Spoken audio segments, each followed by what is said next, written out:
Radyo Katipunan, 87.9 FM.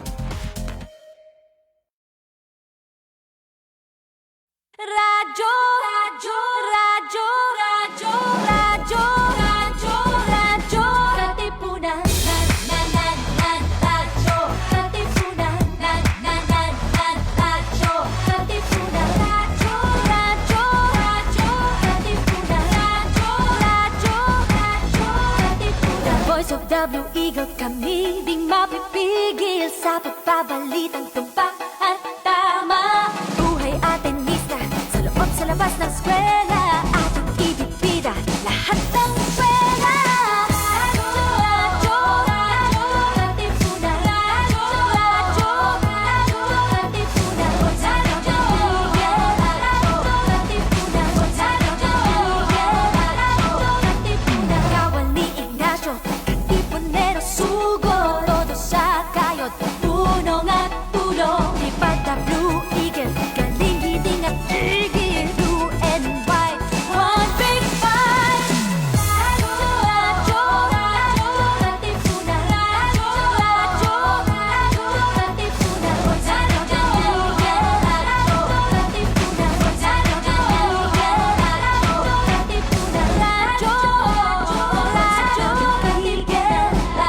Katipunan.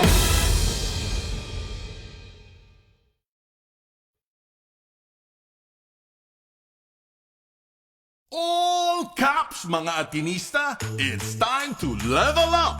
Your talk variety program showcasing the best in media and other fields. As we feature the most loved personalities and the best practices of what we truly refer to as Magis. Together with multi-awarded multimedia guru Mr. Noel Ferrer, let's all level up every Fridays from 3 to 6 p.m. here on Radyo Katipunan, 87.9 FM. Toto'y makinig ka, huwag nang magpagabi. Makapagkamalan pa kumandusay dyan sa tabi. Toto'y alam mo ba kung ano ang punot-dulo nang di matapos-tapos na kaguluhang ito? Hindi pula't dilaw ang tunay na magkalaban. Ang kulay at tatak ay di siyang dahilan. Hanggat marami ang lugmok sa kahirapan, at ang hustisya ay para lang sa mayaman. Habang may tapsulok at sila nasa tuktok, hindi matatapos itong gulo. Toto'y makinig ka, huwag nang magpagabi. Makapagkamalan pa kumandusay dyan sa tabi. Toto'y alam mo ba kung ano ang punot-dulo nang di matapos-tapos na kaguluhang ito? Hindi pula't dilaw ang tunay na magkalaban. Ang kulay at tatak ay di siyang dahilan. Hanggat marami ang lugmok sa kahirapan, at ang hustisya ay para lang sa mayaman. Habang may tapsulok at sila nasa tuktok, hindi matatapos itong gulo. Toto'y makinig ka, huwag nang magpagabi. Makapagkamalan pa kumandusay dyan sa tabi. Toto'y alam mo ba kung ano ang punot-dulo nang di matapos-tapos na kaguluhang ito? Hindi pula't dilaw ang tunay na magkalaban. Ang kulay at tatak ay di siyang dahilan. Hanggat marami ang lugmok sa kahirapan, at ang hustisya ay para lang sa mayaman. Habang may tapsulok at sila nasa tuktok, hindi matatapos itong gulo. Toto'y makinig ka, huwag nang magpagabi. makapagkamalan pa kumandusay dyan sa tabi. Totoy, alam mo ba kung ano ang punot dulo ng di matapos-tapos na kaguluhang ito? Hindi pula't dilaw ang tunay na magkalaban, ang kulay at tatak ay di siyang dahilan. Hanggat marami ang lugmok sa kahirapan at ang hustisya ay para lang sa mayaman. Habang may tapsulok at sila nasa tuktok, hindi matatapos itong gulo. Toto'y makinig ka. All Kaps, mga kapamilya, kapuso, kapatid, kabarkada, mga katipuneros. It's time to level up with your host, multi-awarded multimedia guru Noel Ferrer, here on All Kaps, Ateneo Level Up.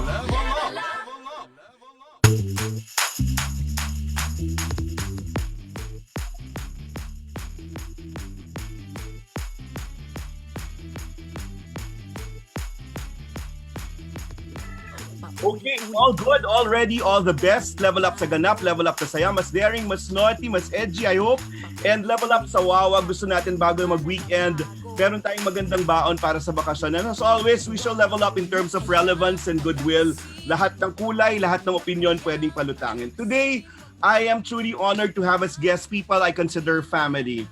Sabi ko nga sa kanila, this is safe grounds. Because they can freely say what they want to say. And yes, it's their first time to be interviewed together, and I'm surprised.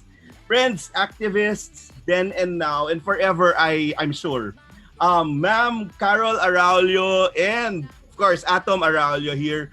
Good afternoon. Magandang hapon po. Magandang hapon sa iyo at sa lahat ng nakikinig. O Atom, kumusta ka, Tomats? Buhay. Oy, mama, kamusta ka na? Hello, anak. Nag-usap. So, yung arrangement niya talaga, ma'am. I know that, no? Parang Atom, since you're a senior citizen, ingat na ingat kasi siya, nasa trabaho siya, at baka, yun, ma-endanger. Paano yung arrangement niyo?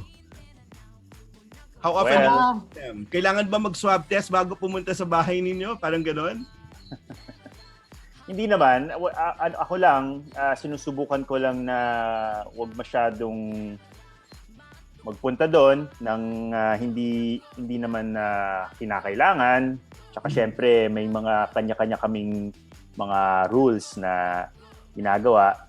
Admittedly, in the past few months, para medyo naging lax na rin kami ng konti doon sa mga rules na yon. Dati medyo strict eh. Pero circulation ng hangin, so relatively safer than traditionally mga indoor households. Okay. Ma'am, kayo po, how do you communicate with Atom now? Now na parang medyo seldom or parang maganda na lang nakikita nyo siya sa TV at sasabihin safe siya pag nakikita nyo siya doon, no? Well, marunong ako mag-Viber. Okay. And then, syempre, the good old reliable text and phone call, binibigyan namin yung sarili namin ng pagkakataon na we will miss each other eh. Mahirap yung lagi nakikita. Okay po. Pag nami-miss kayo ni Atom, nanlilibre po yan. So, okay po yan. Really? Parang nagulat yung mami mo na. Anyway, but una, I was surprised that when you both told me that it's your first time to be interviewed together. Why so? Was there never a chance, or ayaw nyo lang papag-usapan, or ayaw nyo magsama sa interview? What was that? There was never a chance for you to be interviewed. I remember, Atom, during our first talks, barang inisip namin, magandang documentary po actually yung parallel lives nyo bilang activists, di ba? Kasi ngayon, parang ibang konteksto, ibang generation. Hindi lang ba nagkakasabay po yan? Ewan ko. Ama, anong tingin mo? Ikaw mauna.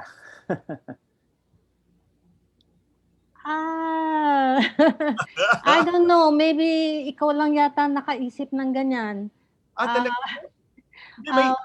One time I was interviewed for a for a magazine. Mhm. Mother's Day yan. So I was interviewed, and then my daughter Sandra was also interviewed, and then they meshed the Yeah. interview together. But it wasn't live. It was an Mhm. article. Mhm. Uh, I think more people are interested in Atom than they are in me. No, Mhm. of course not. No, no, no. Actually, sabi nga namin, at least there's reason for us to talk now. Kasi I guess there are issues at hand, no? So and it's good to know the context of your beliefs, your principles, and your actions. Actually, may panawagan sa mga aktivista nga ngayon na magtipon-tipon sa UP. You were telling me, ma'am, you were supposed to send off lawyers who will defend the position kontra sa anti-terror bill. Tell us about it, ma'am. Oo, naisip namin together with the other petitioners, I think 38 all in all, Mhm, um, mhm. to have a grand send-off. Yeah. Uh, I think that's akin to what they do for bar examinees, That's true. nagsisend off just to pep talk them, no? And That's true. so we got in touch with all the lawyers of the petitioners and the petitioners, and sabi namin na let's drum up support for the Tuesday oral argument. So there's going to be a grand send-off today at UP at 4 p.m. Okay. Dapat nga nandun ako eh, kaya lang Opo, nandito salamat. ako, so Okay, salamat. Pero yun nga, isa ring pagkalahok yung pag-i-explain din at pagpapaliwanag ng mga posisyon nyo po sa mga issue. And we can like go there and then support that later on. And Tuesday nga po yan. And then we'll talk about the commune also. There's an anniversary and I'm surprised. Buti nga si Atom then is part of it by doing the voice of being the voice of that particular report. But as I told you, we will talk about activism, ma'am. Ano ba yung klaseng aktivismo during your time? Give us your scenario, the context, at kung paano kayo nasangkot dun sa aktivismo po noon. talagang ang context niyan ay pagiging estudyante ng UP. Mhm. Uh, when I first entered in UP, I was a very I joined the UP Student Catholic Action. Mhm. Galing ako ng Catholic high school, so I was very concerned that I wouldn't become an atheist, so I joined the Student Catholic Action. Okay. And then nung nagkakaroon na ng mga demonstrations and students would get hurt, while the radical activists were going around the campus denouncing police brutality, ako Mhm. naman, I was going around the dorms Mhm. denouncing police brutality, but also denouncing the violence of the activists, of the Mhm. protesters. Mhm. So at that time, I was not discriminating between the violence inflicted by police and military and the violence that came from the protesters. So, um, fast going very fast forward, nagkaroon ng Diliman Commune, Yes, yes. February of 1971. I was studying for an exam. Mhm. Students were walking out of the classroom, and then one of my friends came to me and said, ano ka ba, mag-aaral ka na lang ba dyan? Nagkakagulo na dun sa University Avenue. And so I put down my books and we went to University Avenue. And I witnessed the shooting of Pastor Messina, a freshman student in UP, the Okay. brother of my friend, Okay. who was shot by a crazy professor. And Oh, this is because they were putting up barricades along University Avenue to yes. protest the oil price hike and to anticipate a possible uh, raid or entry of the Metrocom, Mhm. Mhm. Metropolitan Command, the police, basically, into Mhm. the university. So Mhm. that was my baptism of fire, ika nga, no? That radicalized me. I realized that it is the state or the government that has a monopoly on sanctioned violence. And then, During that time, ma'am, what did your parents say? oh, What were they your didn't know anything. I kept it from them. I would go to the Diliman commune during the day, and then I would sneak into the house in the afternoon or early evening and pretend that I did not have anything to do with the Diliman commune. Okay. It was like that for a long time. I would join demonstrations, but I would not tell my parents about it until eventually they found out. And how did they react to your being part of that movement, I guess? Bago mag-martial law, okay lang eh. Okay Okay. lang eh, you know. At saka, I knew how to take care of myself. So, hindi naman ako nasasaktan sa mga demonstrations. So, I didn't go home wounded or anything. Mhm, mhm, mhm. Pero nung nag-martial law na, that is when they really got worried. They got, kasi I had to leave. I left the house early morning when it was anticipated that martial law would be declared. Mhm, Tapos, mhm. nag-underground na ako noon. And then it was only some weeks later when I met up with my parents in an uncle's house. And they tried to dissuade me. They asked me to go home. And for the first time, my dad cried and he said, you know, if you leave the house and you don't agree to come back, you're on your own. And then I said, well, I guess that's how it has to be because kung hindi ako kung hindi ako magkikilos laban sa martial law, sinong kikilos? Kung hindi ngayon, kailan pa?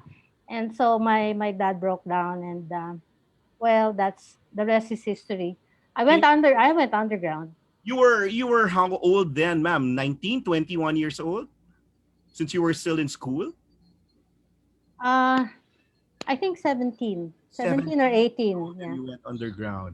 Oo. Okay, knowing these realities, Atom, of course, syempre nakwento yan sa'yo or nung nalaman mo yung mga ganitong storya, how did this affect you? Alam mo, Noel, marami sa mga kwento ni Mama ngayon ko lang naririnig. Talaga? Oh. Okay. Oh, I mean, siguro it ties into your last question, bakit hindi Yeah. kami na-interview together? Kasi for the most part, I think we are two independent people who just happen to share the same, have overlapping political and social beliefs, no? Hindi while I was growing up, I knew that my mom was an activist. I saw her on TV from time to time. Mhm, mhm. Syempre, minsan may mga kwento rin. Aha. Nakikita ko yung mga litrato. Oh. Pero, Ganda niya, di ba? syempre, Soberano, di ba? Sabi ni Joel Saracho, sabi niya ganun, isang kamukha ni Liza Soberano nag-underground. Parang kakaiba, di ba? anyway, so, I had my own journey. Yeah. People keep asking me, how is it like growing up in a quote-unquote activist household? No, I wouldn't even consider our household a activist household, I guess, in a stereotypical sense. Pero nung nag-UP ako, actually may parallel experiences kami kasi nung nag-freshman ako sa UP, Aha. mainit naman noon yung campaign to oust former President Estrada. Okay, yes. And I would go to the campus and then may mga malalaking rally. I remember one time, I think it was a State of the Nation address of ERAP. Tapos nagkaroon ng malaking mobilization along Commonwealth. Pagbaba ako ng jeep, patawid na ako ng papuntang UP, nakita ko nagkakagulo. Aha. Nagkakagulo. So parang ako, syempre, ilang taon lang din ako nun. Parang very curious ako na what's going on here. Tapos nagkapukpukan yung mga nagpoprotesta, nagbatuhan ng mga ng bato doon, mga at kung ano-ano pa. I wouldn't say I was radicalized at that moment, pero parang if I learned anything from my family, I guess it's not to be afraid of those kinds of incidences, mga protests. Kasi I can imagine that you can react to it in two ways. Ano? One is you become fascinated by it, you want to learn more about it. And another is matakot ka and just say na, ayokong ma-involve dyan, basta ako mag-aaral lang ako. I went the other way, no? Yeah. Kasi hindi ako takot dun sa aktivismo kasi alam ko nanay ko aktivista eh. Mas ganon. Processong yun, did you tell them about your experiences? Or parang yung mom mo rin dati na parang walang sabihan? But ma'am, did you feel that coming kay Atom during his I time? don't remember. Kwento ko ba yun? Parang hindi rin, ano? Or maybe a little bit. Hindi niya kinento yun. Aha. Oo. Pero alam ko na, I mean, inevitably, because he's a thinking person. Mhm. And what radicalizes you naman is the situation. Yeah, It's the reality. Oo. when it's And closest then, to you already, when you just have to act. But ma'am, didn't he open up? Or did naramdaman nyo ba na ganyan niya yung pinagagawa niya? Or tulad ng ginawa nyo, parang natago niya ng maayos? well, ano naman ang itatago niya? I mean, uh, unlike I had to keep it from my parents, I suppose alam naman niya na we would not have objected. We would probably in the process nagkakaroon kami ng usapan over the dinner table about issues. And then at one point I remember nahuli siya eh. 'Di ba, Atom, you were arrested together with a friend na you were saving na nahuli ahead of you, and you tried to save her and you were arrested at the Well, same yeah. time.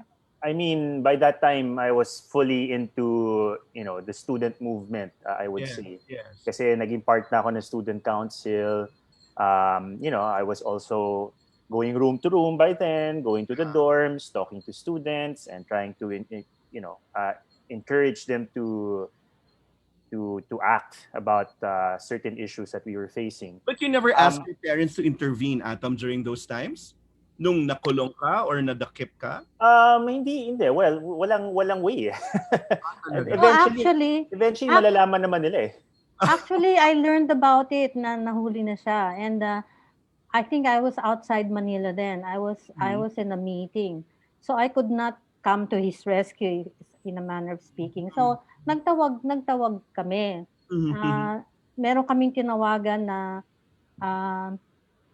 staff ng brother-in-law ko na abogado. Puntahan siya dun sa Pasay City Jail and try to get him out. Kaya lang ang sabi sa amin, pagdating doon, ayaw daw niyang lumabas ng kulungan kung siya lang ang lalabas. Gusto niya lahat sila. So I said, well, manigas ka dyan. Bahala ka. Honey, you find a way to get yourself out of there. Kasi meron talaga kaming unsaid na kaintindihan na you get yourself into something, you have to take care of yourself. That's true. Yeah. Pero buuin ko lang yung kwento. It's not like dalawa na kaming na-aresto. It was a protest, no? We went to the Senate to protest a certain bill that was being pushed nung time na yon.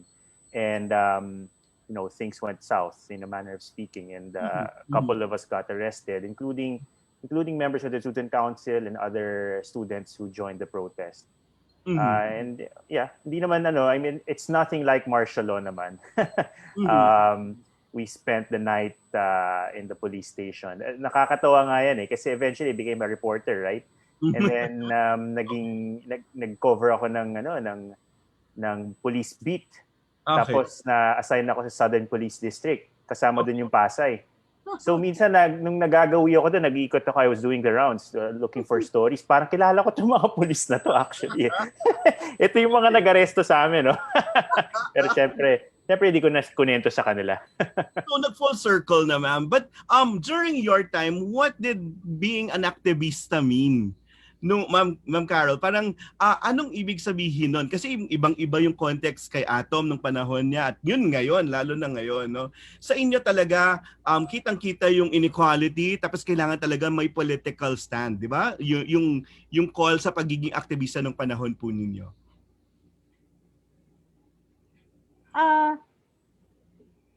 Actually, student politics muna, no? I like Atom, I became involved in the student council.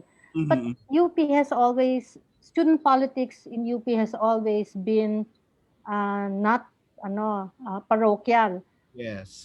Yung mga pambansang mga usapin, mga pambansang problema, nagiging bahagi yan ng pinag-uusapan at ipinaglalaban ng mga estudyante. And then if you're a student leader in your own right, you have to be knowledgeable, you have to be conversant, you have to be able to articulate national issues and take a stand and lead the students to take action. So doon talaga sa pagiging aktivistang estudyante. Kaya lang I entered UP 69, martial law was declared in 1972. So maiksi lang yung panahon. The Diliman Commune was 1971. So mabilis yung chain of events, and by the time nag-martial law na, ano na yon, life and death situation na yon, and the decision to go underground, for some students, a decision to go mamundok, no? Yes. Ganun ang mga pinag-uusapan, kasi mahigpit talaga noon in one fell swoop, no? Walang mga student organizations, hindi pwedeng magtipon-tipon more than 5 people, maraming bawal, talagang daman-dama mo yung repression noong panahon na yon. Ma'am, so hindi lang making a stand, hindi lang nasa utak, dapat hayagan, tapos dapat may aksyon. Di ba? Some people will just say, okay, there's social awareness, pero sa inyo talaga, there has to be action, involvement. Kasi at certain point, dumating tayo yung panahon na, yung after siguro nung mga panahon ni Gloria, ni Erap, na yung activism would mean being excellent in your field and then changing it from within na. Pero nung panahon nyo talaga, iba. Kailangan talaga maghanap ng hayag at mas pronounced na aksyon para sa kapakanan ng bayan. Hanggang ngayon naman Tama. Ma'am, ito nga po. When you say aktivista, yes. By definition, you translate your convictions, True. yung suri mo nung nangyayari, yung paninindigan mo, it has to be translated into, therefore, what do you do? That's true. Oo, hindi pwedeng, lalo na nun, walang social media nun hindi ka pwedeng pindot ka lang ng pindot. Yung iba, kala nila aktivista pag gumawa ng stand sa social media, yun na yun. No? Pero iba yung call talaga, ma'am. But may levels ho ba yung activism? May mga iba't ibang uri, iba't ibang levels ho ba yan? Or activism is activism. It's really something that you stand for and you have to live it. Ang intindi ko, there's activism in a broad sense, you know. You have a cause. You are not a rebel without a cause. You have a cause. Yes. And there can be a range of causes that you can latch on to, you know, climate change, environmentalism, human rights, national sovereignty, democracy, etc., etc. So, may mga aktivista na may pagka-focus sa issue specific or cause specific. And then there are activists who are more comprehensive in their position. Meron silang suri doon sa problema ng bansa. Meron silang understanding doon sa kasaysayan ng mga problema. Meron silang pagtingin ano yung malalim na ugat. And then merong understanding kung ano yung dapat gawin at papaano magbabago. Kasi ang gusto mong baguhin, hindi yung maliliit lang na mga pitsi-pitsing reforma. You want to change society. You want to change the way people live their lives, etc., etc. So, pero at base, I think ang ibig sabihin ng aktivista, merong kinukuhang posisyon na lampas dun sa sarili niya, sarili niyang interest. At nagiging passionate siya doon sa kausang yon, at dinidevote niya yung panahon niya, whether it's full-time or part-time, nagbibigay siya ng significant amount of time and effort para doon. Para doon. And usually it's to change things. It's for change. Ma'am, question. So activists are not status quoers. That's true. Naituturo ho ba yan? Kunyari, naituro niyo po ba yan sa mga anak ninyo? Yung activism, hindi. Tinuro ko ba yun, Ato? Okay. No, they he came into it on his own. I mean, that's really the only way you can do that. Like, Ganda naman yon kasi iniintindi natin. Atom, ikaw naman, paano ka naging aktivista kung yun yung term? At anong klaseng activism meron ka? At saan mo naman nakuha yon? genes. Mahirap sagutin eh, Jeans. um, Hintay ng mommy Alam wait. mo, maraming iba-iba yung dahilan tingin ko kung bakit pinipili ng mga tao na maging aktibo sa isang partikular na kausa, sabi nga ni Nanay. Pwedeng ang entry point mo diyan, meron kang isang bagay na malapit sa puso mo na nakikita mo na meron kang kakayahan na gumawa ng pagbabago tungkol doon, o kahit man lang kumbinsihin yung ibang mga tao na makialam doon sa bagay na yon. Halimbawa, yung mga environmental activists, no? Kunyari, merong mga ayaw sa mga single-use plastics dahil siguro meron silang personal experience with, maybe they love the oceans and then they see kalat na yung basura, yung mga plastic sa mga dagat, napupunta yung straw sa ilong ng mga pawikan and so on. That's a form of activism that you get into because of it's something close to your heart.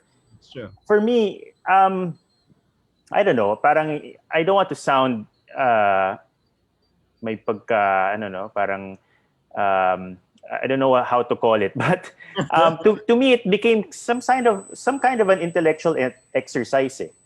Parang it appealed to me intellectually in a way.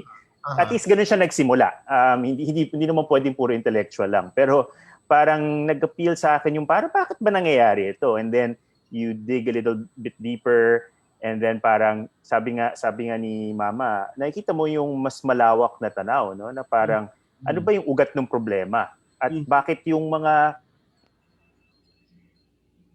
Oh, you're muted. Atom. Kalikasan.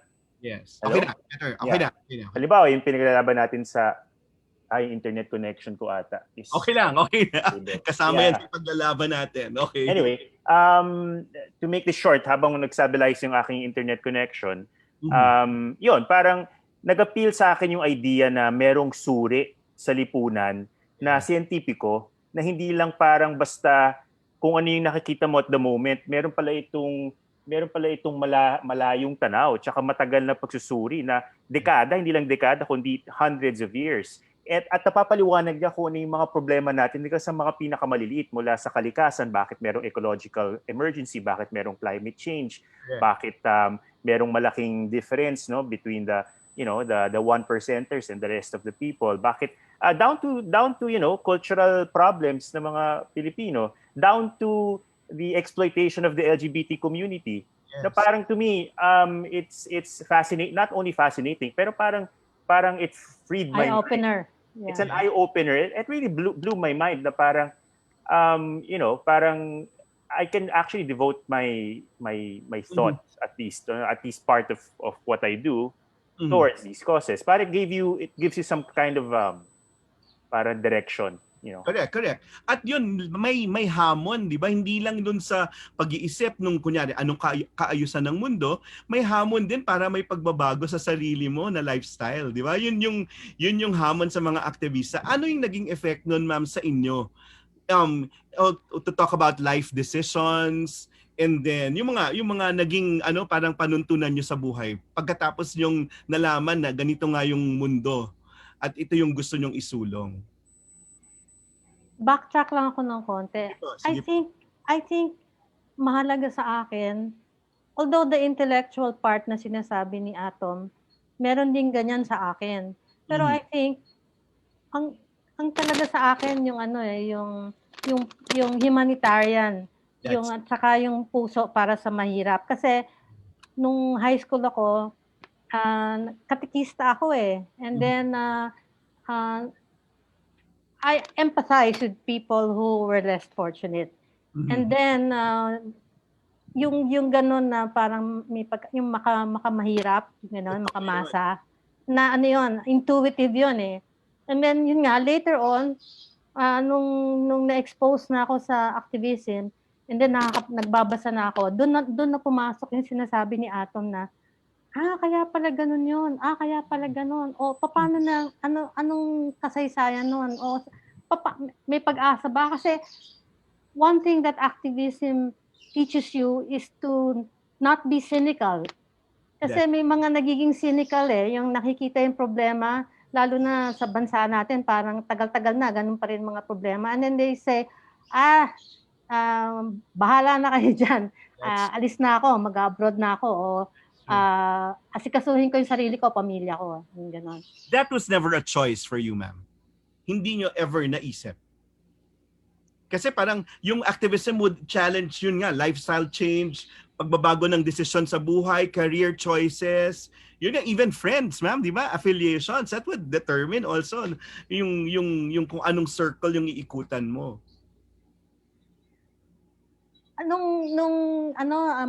Maaga pa lang so by the time nag-martial law na, parang yung mantra namin noon, yung serve the people, parang nakatatak na yan And hanggang ngayon na matanda na ako, parang nandiyan na yan sa bone marrow ko hindi ko na matanggal yan So, talagang ang attitude ko talaga, there are more important things in life than getting ahead, stability, comfort. Para sa akin, ang nakakapag-affirm sa akin yung alam mo meron kang ginagawa na makakatulong sa nakakarami, magbabago ng kinabukasan, yung ganon. Tama-tama naman, yung napangasawa ko naman, hindi naman anak mayaman, and he was struggling, we struggled. So, masaya siya na hindi ako nagdi-demand ng kung ano-anong mga extravagant things. So, I was very modest about the kind of lifestyle that I was happy with. Yeah. And then, the other thing about being an activist, yung sinasabi mo, paano ka nagbago? Kasi ako, lumalaki ako, medyo spoiled kasi I was the bunso. And then, yung pamilya namin, very articulated, saka we're very outspoken. In fact, tinawag yung parents ko noon ng mga madre kasi masyado raw outspoken. They have to do something about me. But, on the one hand, it's good. It makes you confident about expressing yourself, being articulate. On the other hand, meron talagang yabang merong yabang na parang ang galing-galing mo o gano'n. Being in the movement, being an activist, taught me how to listen to other people. Especially people who were not necessarily intellectually na kapantay. Natuto ako makipag-usap sa mga magsasaka, mga urban poor, mga driver, and not in a patronizing way. In fact, natuto akong makisalamuha para tanggapin nila ako. Galing. And then yung sense mo na lagi kang self-critical, self-reflective, yung natutunan namin yun yung criticism, self-criticism, yung yes, action, di ba? Oo, reflection, action. Yung kunyari, yung kahit na pinupuna ka, alam mo naman, tingin mo mali naman yung puna sa'yo, hindi naman totoo yun. Pero ang turo sa'yo, isipin mo, bakit nila inisip yun sa'yo? Ano ang contribution mo dun sa maling pagtingin nilang yon at anong magagawa mo para baguhin yon? In the process, it's a very dynamic thing hanggang ngayon, hanggang I'm already in my late 60s, there's always this you always think, what did I do wrong, what could I done better, how can I better talk to people so that what I say will resonate with them, yung ganun ba? Yeah. So, kaya sabi ko nga, ang mga aktivista hindi talaga tumatanda Oo, kasi laging nagbabago, laging bukas sa pagbabago. Pero yan, si Atom may instances na sabing sobrang nag-iisip, di ba? May ganun, di ba? Parang bago gumawa ng isang pagkilos o isang aksyon, dumarating ho ba kayo sa ganun? Parang ang dami pang pinagdadaan ng mga proseso sa isip bago alam niyo yung gagawing aksyon, no? Pero yun, ang daming pagpaproseso ng mga bagay-bagay. Hindi ako ganon.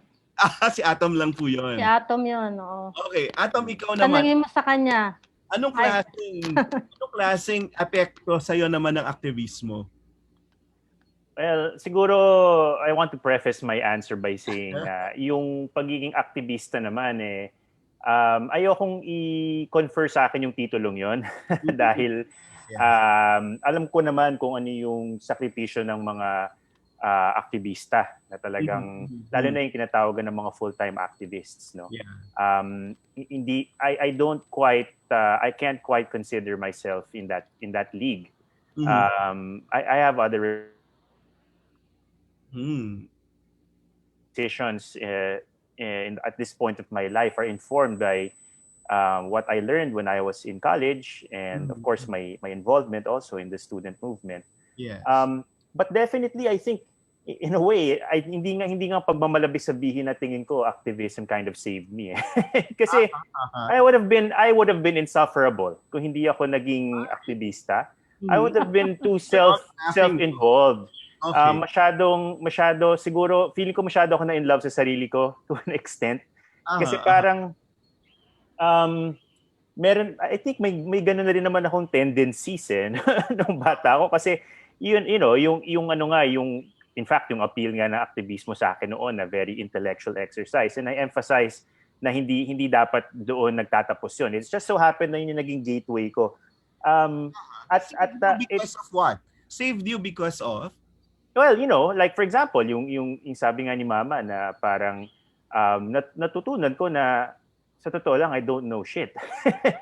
Parang yung akala kong galing-galing ko, tali-talino ko, no? Parang dami kong kaya kong i-figure out itong mga bagay na ito. And then magiging aktivista ka, tapos pupunta ka sa mga community, makakausap mo yung mga urban poor, yung mga magsasaka. And then parang ang dami kong keme. Parang gano'n.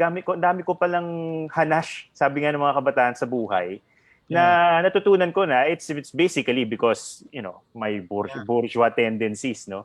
Na parang minsan you tend to, I mean, personal to. This is a personal thing that I realize is I tend to over-intellectualize things. When sometimes, the answer is really right in front of you. Parang magbabago rin yung pananaw mo about yung mga bagay na dating isipin mo. Marami akong mga posisyon nung mas bata pa ako na talagang nagbago.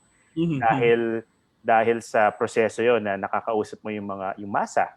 At hindi ko naman magagawa yun kung hindi ako naging aktivista .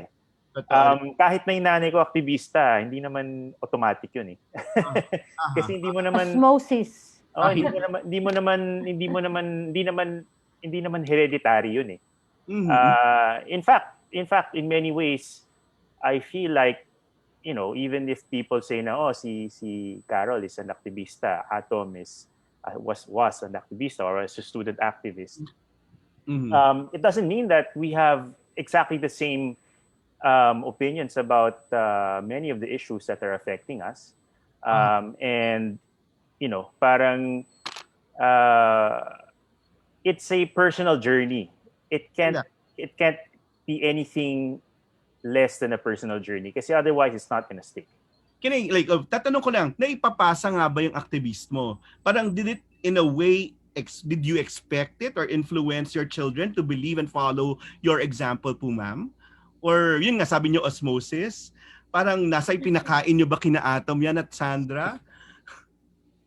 Hindi, siguro values, no? There are certain values. That's true. Which my husband and I shared, no? That's true.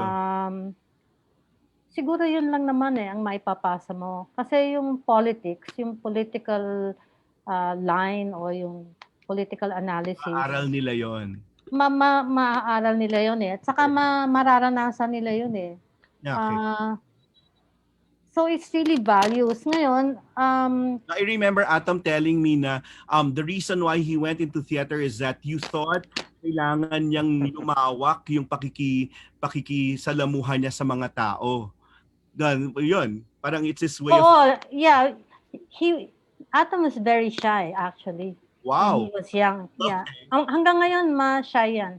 It doesn't show, but he's shy. Okay. So, yun ang naisip namin ng husband ko, no, na he was asking anong extracurricular activity ang papasukan niya when he was in grade school. So we sort of ushered him into the children's theater. Ateneo Children's Theater, yes. Yeah, Ateneo Children's Theater. Mm-mm. Ganon. Ano lang aside from values, yung pag-uusapan namin, kung merong problema o kaya merong hindi niya ma-decide one way or another, Process kasi it with- bukas kami sa isa't isa So we talk about it. Of course, we try not to be inquisitive or pushy. Pero pag hiningi yung aming opinion, sasabihin ko. And sometimes it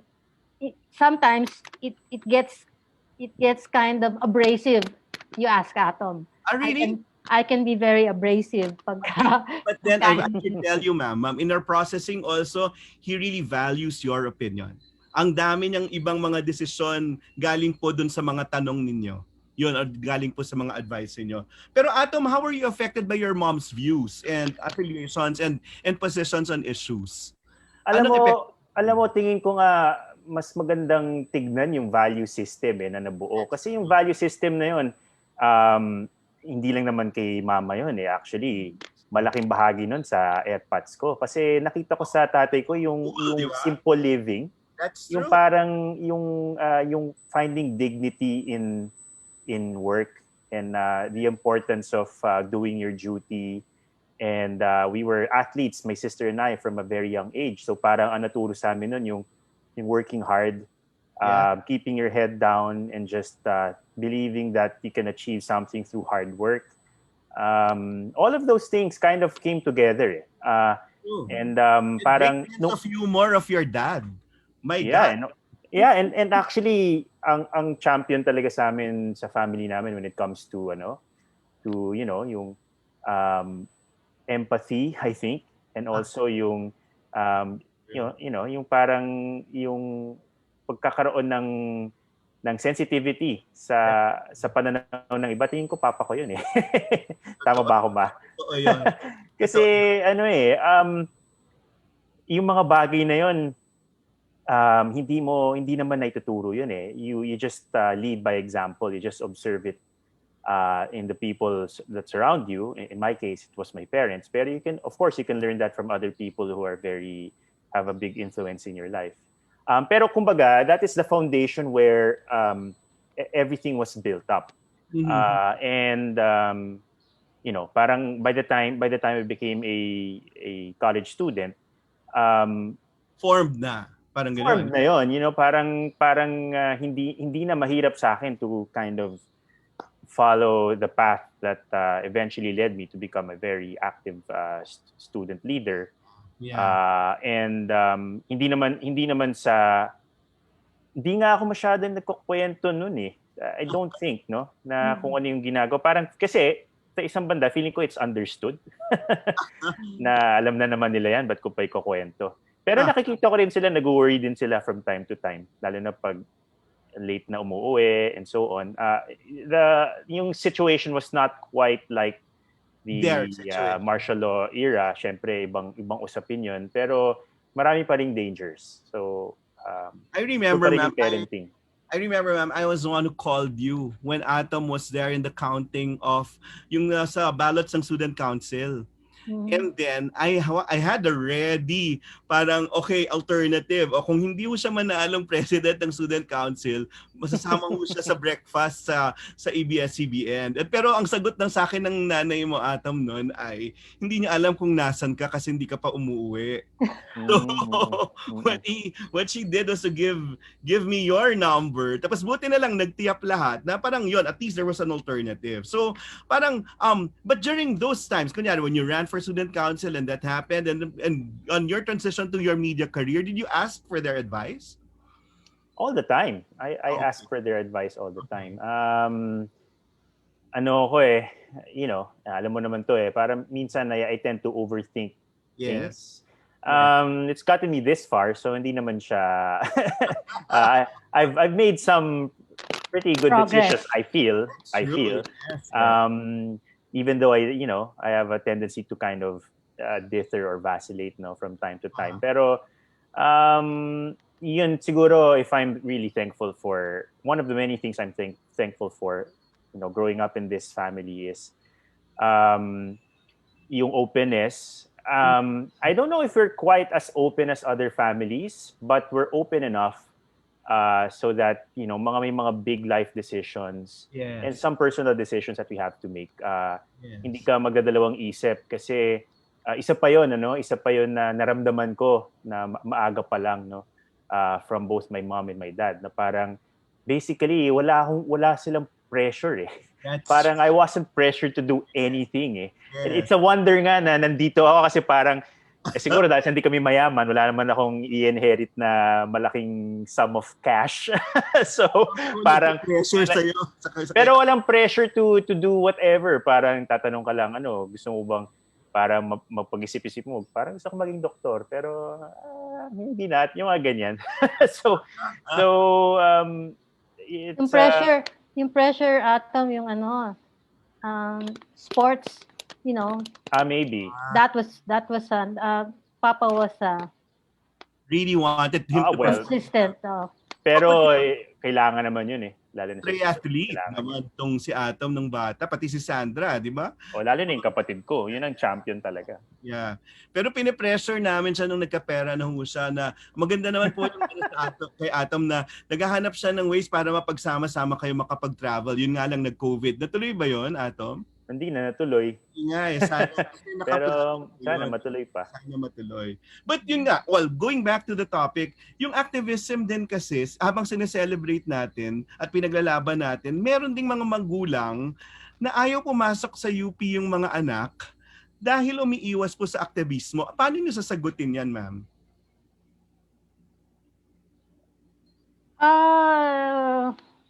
Or sa universities na mga nababanggit, no? So na may aktivismo. Umiiwas dahil natatakot. Yes.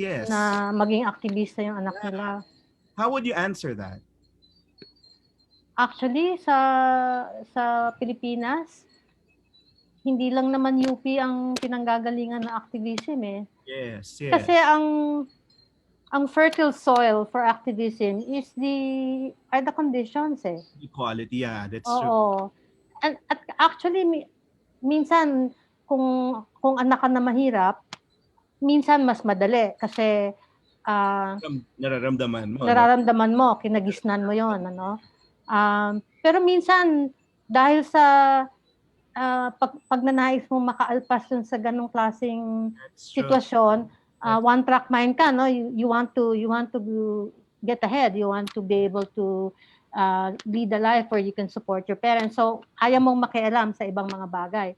Yes. Minsan, yung mga may kaya, yung pa yung merong pang konting leisure, no, na hindi pressured to do that. So, but it's really, it's not something that you can avoid, lalo na kung yung anak mo ay nag-iisip at lumaki na may empathy. Yes. At saka may sense of justice, yung ganon, hindi makatiis sa situation of injustice. Activism will find them wherever they are. So some are late bloomers. Kung kailan naging pari na sila o kung kailan na abogado na sila o doktor, saka nagiging activists in their own way, no? But yun lang talaga sa pag estudyante ka, kabataan, talagang mas natural na doon ka maging aktivista kasi yung idealism mo is at a high point, right? Wala kang iniisip pa na hanap buhay, mga pinapalaking mga anak o etc., no? So mas libre kang mag-isip at saka maggumawa ng desisyon na hindi makasarili, no? Pero pwedeng UP yun, pwedeng PUP yun. I mean, kung maniniwala ka kay General Parlade, libre sa UP, 18 other schools. Sabi naman ng isang taga National Task Force to End Local Communist Armed Conflict, 38 schools, it's growing exponentially. So it's not like you can avoid it. Yes. So what do you tell your Ako, parents, Atom? ako ang idadagdag ko lang doon, natakot sila na na maging aktivista yung anak nila sa UP. Mas Yeah. maraming graduate ng UP na nagiging mga pasista, mga nagiging Okay. mga miyembro ng gobyerno na walang kwenta. Okay. Mas marami, in fact, ang dominant, tingin ko nga, being a UP student, tingin ko dominant na kaisipan sa UP is still one of being conservative. Hindi it's a misnomer na ang mga lahat ng taga UP ay mga aktivista. Marami sa mga yan na hindi ganoon mag-isip at hindi magiging ganoon ang pag-isip kahit na may mga recruiter di umano sa UP. Kalokohan nga yun sa tingin ko kasi tulad nga ng sinabi ni Mama, yung condition naman yung nag-aanak niyan. So kahit saan ka nag-aaral, lalo na kung ganun yung value system mo, hahanapin ka rin naman yan Marami akong mga kaibigan na walang touch point, sa activism.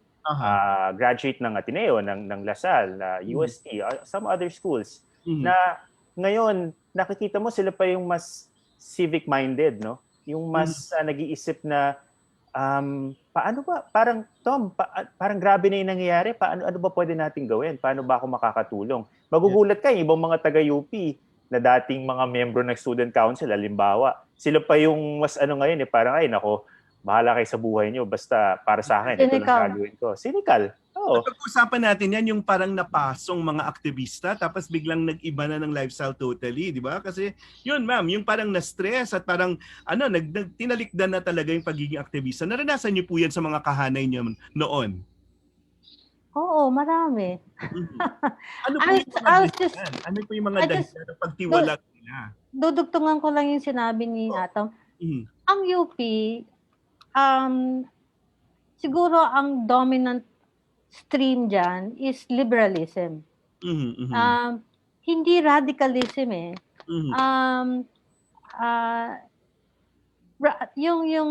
yung student activism, radical student activism is actually a counterculture. Hindi siya yung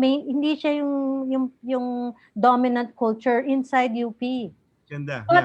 But because this counterculture has been there for the longest time, and it has produced so many martyrs and heroic figures. And kasi in the 70s, sabi ko nga, the best and the brightest ang nagiging aktivista Sana ganun, no? Oo, the best and the brightest. So, editor ng collegian, student council, mga even fraternities, leaders ng mga fraternities, mga nagiging aktivista. And so, parang ang ibig ko sabihin, nakakatawa nga yung mga ka-generation ko na nung estudyante sila, napaka-conservative, even reactionary, na parang inis na inis sa mga aktivista na ginugulo yung klase, rally ng rally. Nung nag-reunion ng, let's say, Ruby anniversary of UP, wow, Ruby. nag-present sila ng isang play. Ang kanilang director is si Ben Cervantes about the 70s. And you have this, one of them was the member of the monetary board na naggagano na makibaka, wag matakot. Kasi na-imbibe na rin nila yung tradition na yon, pinagmamalaki na rin nila yon. Kasi parang pag yung pagiging nationalist, yung pagiging activist, yung pagiging proactive, etc., parang inangkin din na nila. But that is far from saying that the minute you step into UP, you become a radical. No way. Or communist even, no? So, communist, yeah.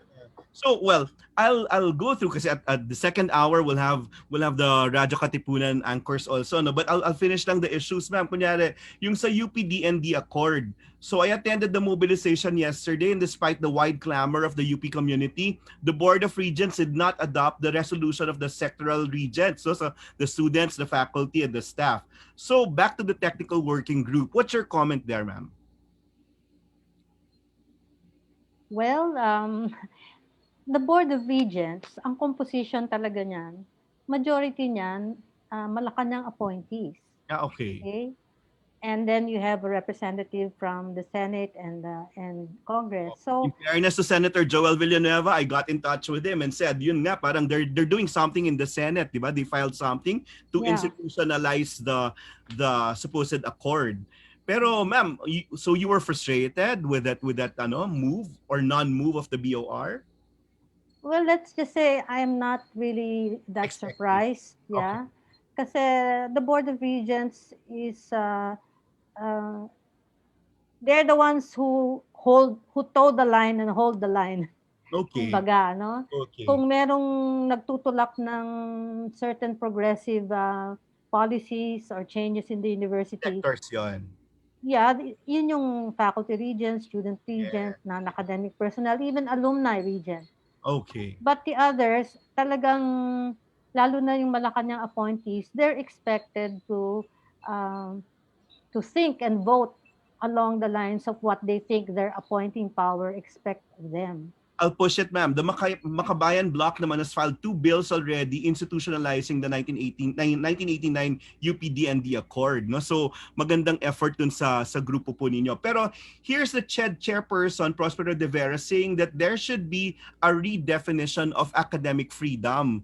Doon ho ba nagkakaroon ng problem? So Atom, tatanungin din kita. Ayun, kasi sinasabi nung isang, nireport niya to sa, plug, State of the Nation kagabi, no? Yung si Professor Michael Eric Castillo na sinabi niya, I see little significance of the UPD&D Accord to academic freedom.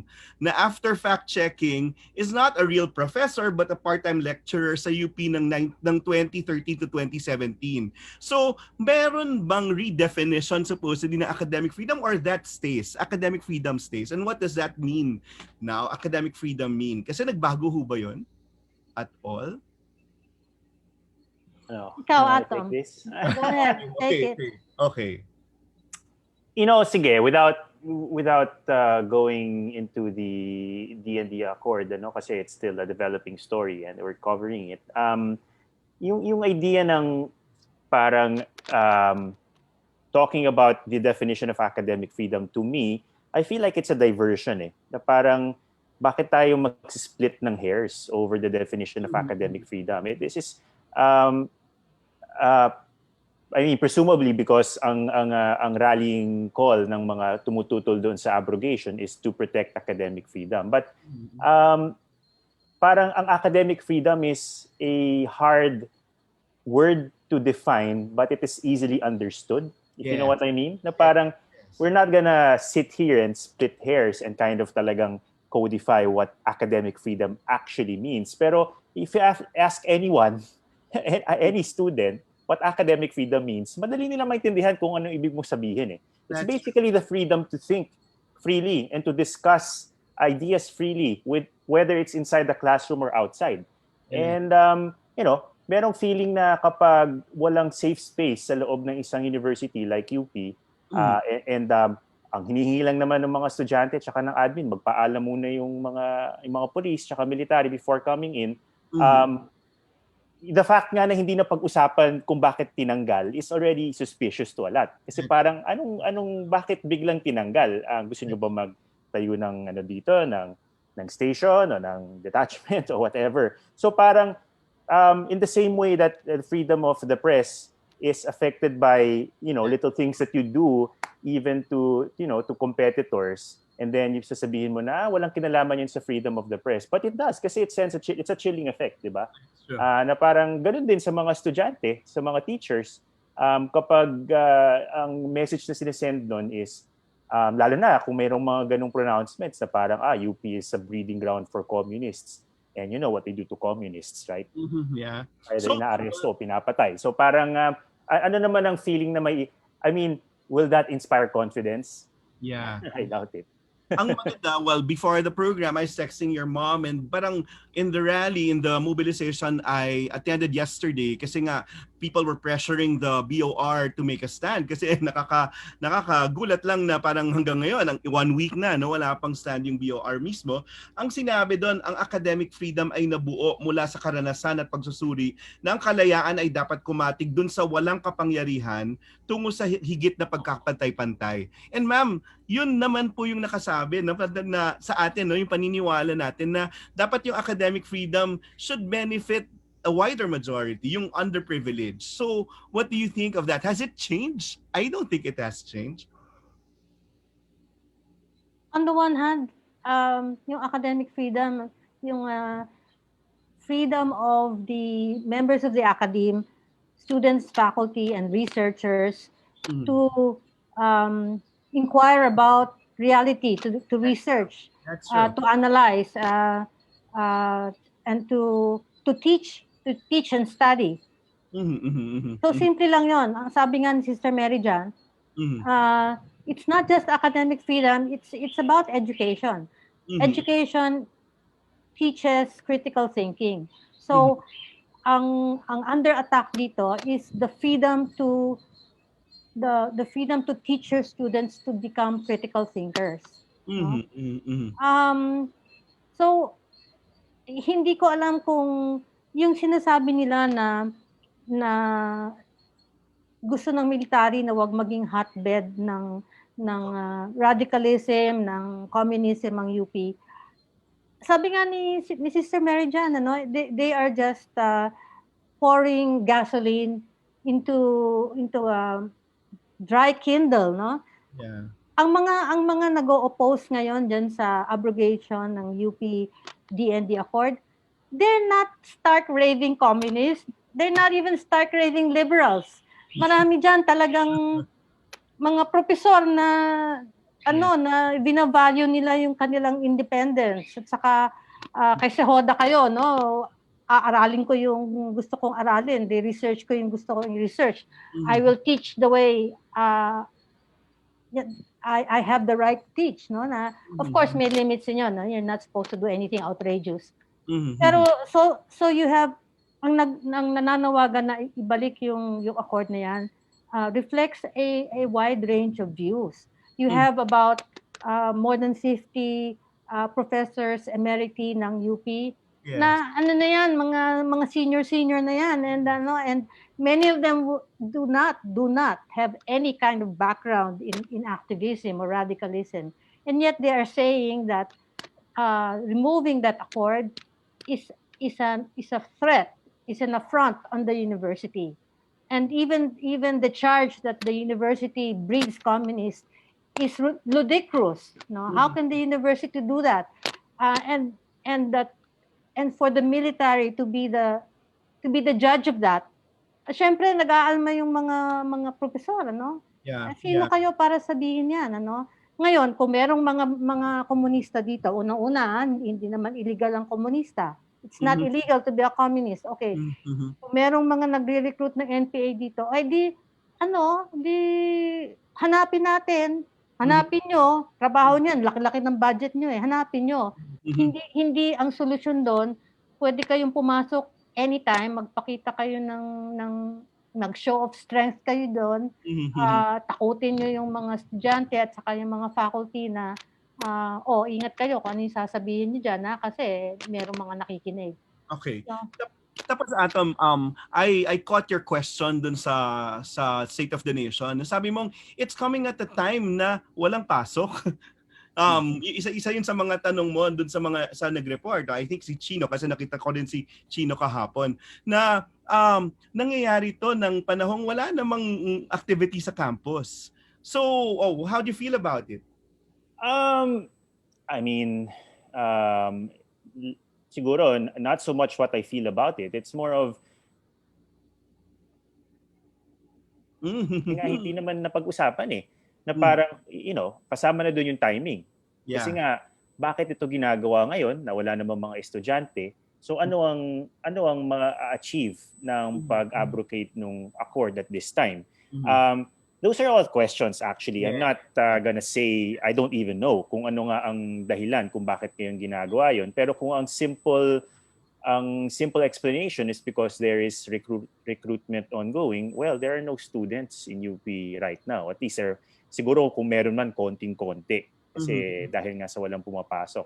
Maybe they'll say na it doesn't matter when we do it. The important thing is gawin na namin ngayon. So the gates are wide open when students are back in the university. Maybe. Pero the thing is, sana nga at the minimum ay naihapag kung ano yung concerns ng DND sa UP community para malaman kung ang dapat ba talagang gawin ay abrogate yung accord. That's so. Napag-usapan bago ginawa yung aksyon. Pero ma'am, ito, going to an corollary issue, yun nga pong anti-terror bill, no? Dahil dyan na red tag din, or hindi na nga red tag, kinall out talaga yung mga kasama nyo doon sa partido, sa bayan, na yun nga, parang, komunista kayo, o dapat delikado kayo, kasi parang even to the point na baka sinisira rin yung mga chances sa susunod na eleksyon, no? So how do you feel about that, ma'am?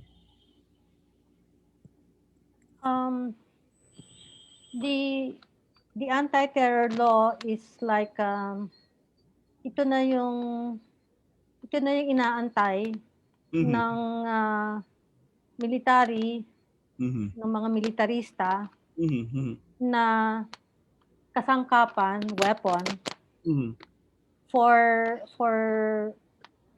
running after dissenters, yes, oppositionists, even people who against freedom of expression. Kasi ano talaga yung terror bill na yan parang kumbaga parang palakol yan Hindi yan, it's not it's not a sharp instrument that will excise some problem, kundi it will hack at so many of our freedoms. So kailangan talagang labanan yan, and it is really heartening that from many walks of life and through a wide range of broad spectrum of political colors, lumabas yung 38 petitioners against the anti-terror law. And nagkanda COVID na nga yung office ng Solicitor General kasi siguro kinabahan sila sa dami ng kailangan nilang harapin. Ng mga magagaling na mga abogado at saka mga stalwart petitioners, no? Ma'am, ito, sayang lang, nakabalik na si Atom sa frame, pero habang wala siya, gusto ko sana, we worry about your life.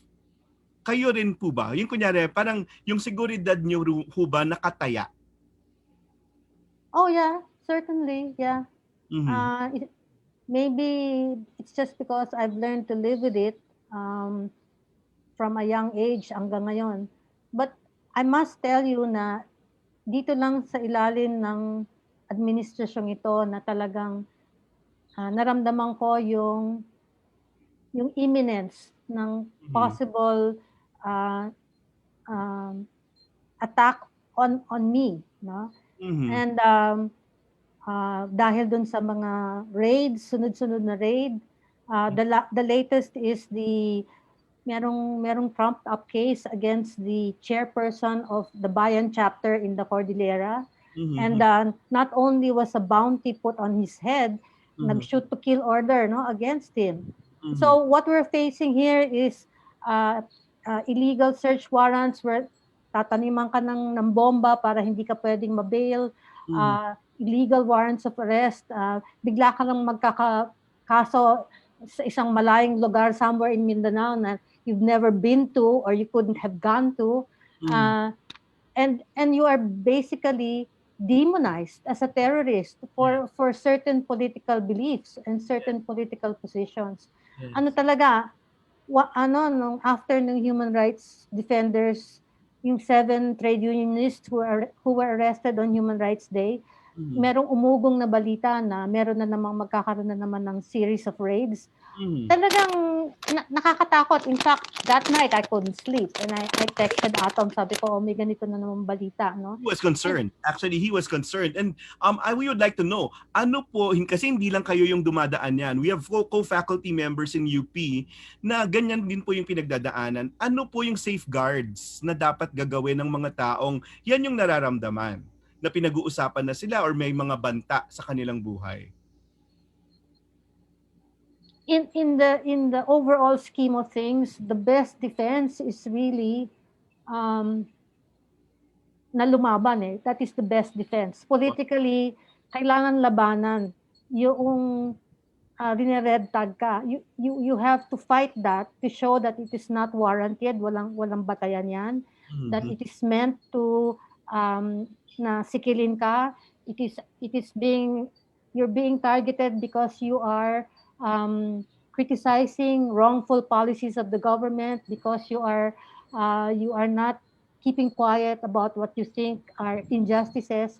Yun, in general. Pero yung pagdating na dun sa paano mo didepensahan ng sarili mo, well, some things that we did. You know, we asked the barangay and the neighborhood association to come to the house and inspect the house to show that there are no bombs and there are no guns here. And, you know,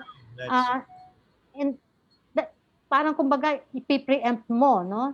Pinag-usapan ho namin ni Atom yan. Baka pagdating naman po din na niya dyan, parang pwede rin naman sila mag-plant ng kung ano man. Pwede talaga. Kaya at the end of the day, you know, importante kung ano yung paniniwalaan ng tao eh, no?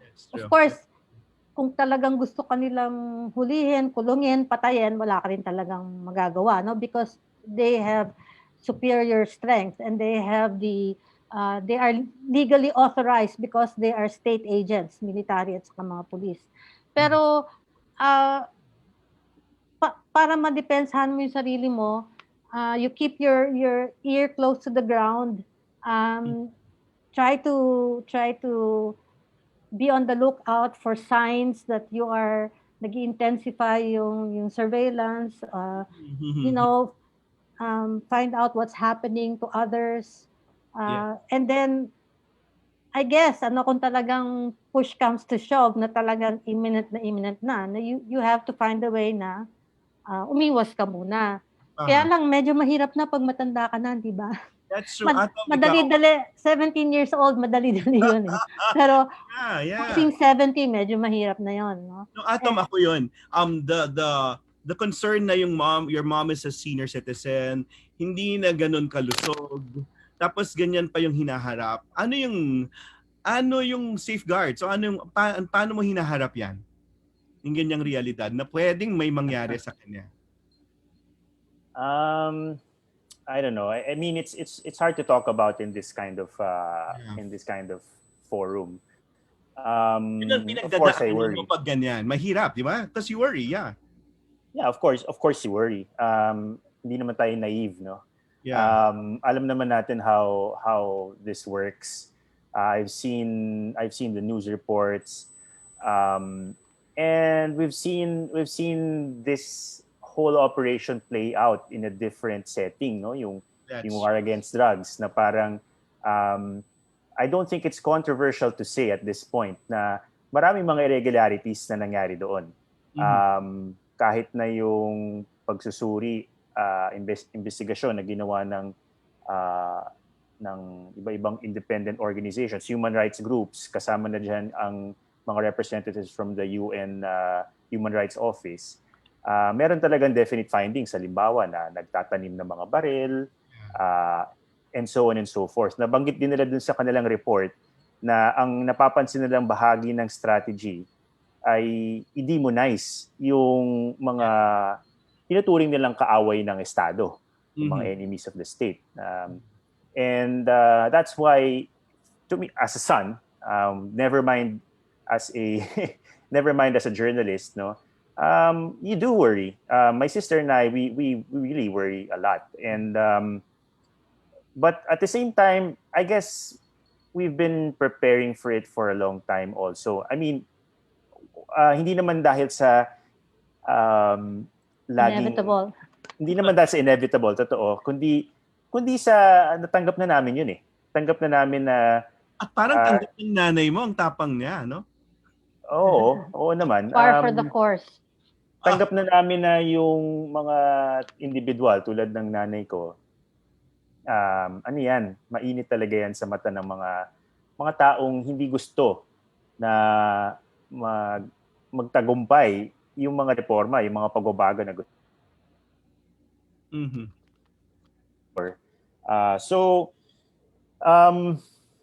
I mean, siguro, hindi ko na siguro share yung mga specifics of how we have to deal with it, but it's really concerning. Okay. We'll take a short break. Sabi ko nga, this becomes a special forum because the people from Radio Katipunan will be joining us and asking you questions. Pero yan, it's been a fruitful 1 hour and 17 minutes. Sabi ng mamo kasi, hindi niya alam kung paano yun na masasurvive at baka paikot-ikot. Pero sabi ko, palagi niyang tanong sa akin, I hope I make sense. Pero yun ma'am, sobrang marami kaming natutunan sa inyo. So we'll be back in a while. We'll continue with our level up discussion with the members of the Radio Katipunan family at sasama sila para magtanong kina Atom at kina Ma'am Carol Araullo.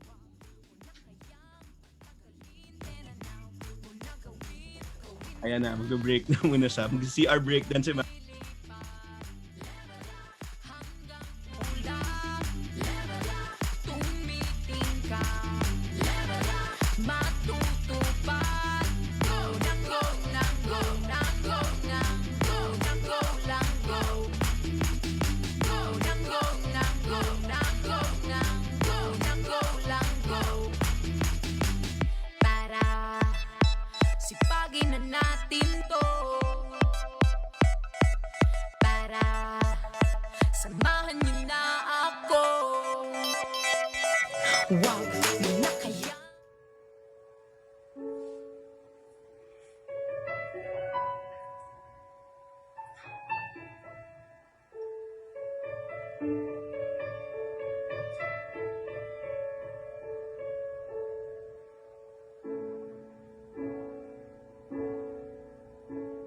So many things I can't control, so many hurts that happen every day, so many heartaches that pierce the soul, so much pain that won't ever go away. How do we make it better? How do we make it through? What can we do when there's nothing we can do? We can be kind, we can take care of each other, we can remember that deep down inside we all need the same things, and maybe we'll find if we are there for each other, that together we'll weather whatever tomorrow may bring.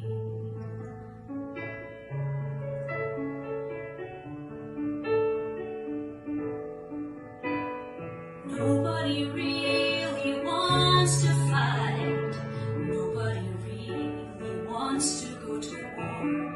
If everyone wants to make things right, then what are we always fighting for? Does nobody want to see it? Does nobody understand? The power to heal is right here in our hands.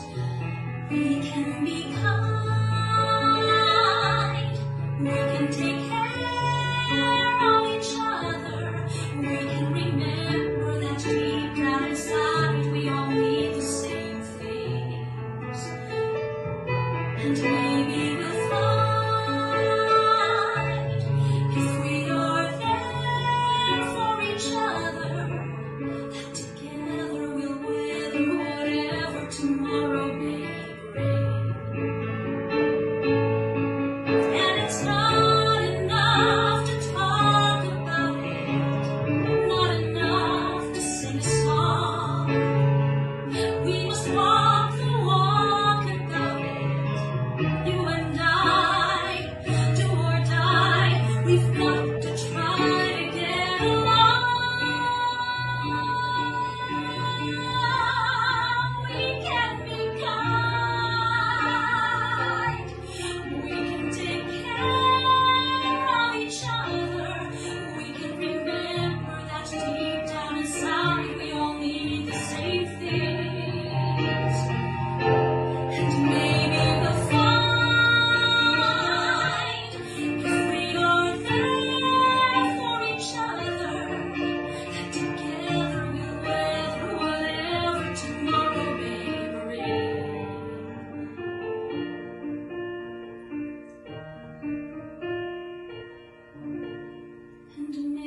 By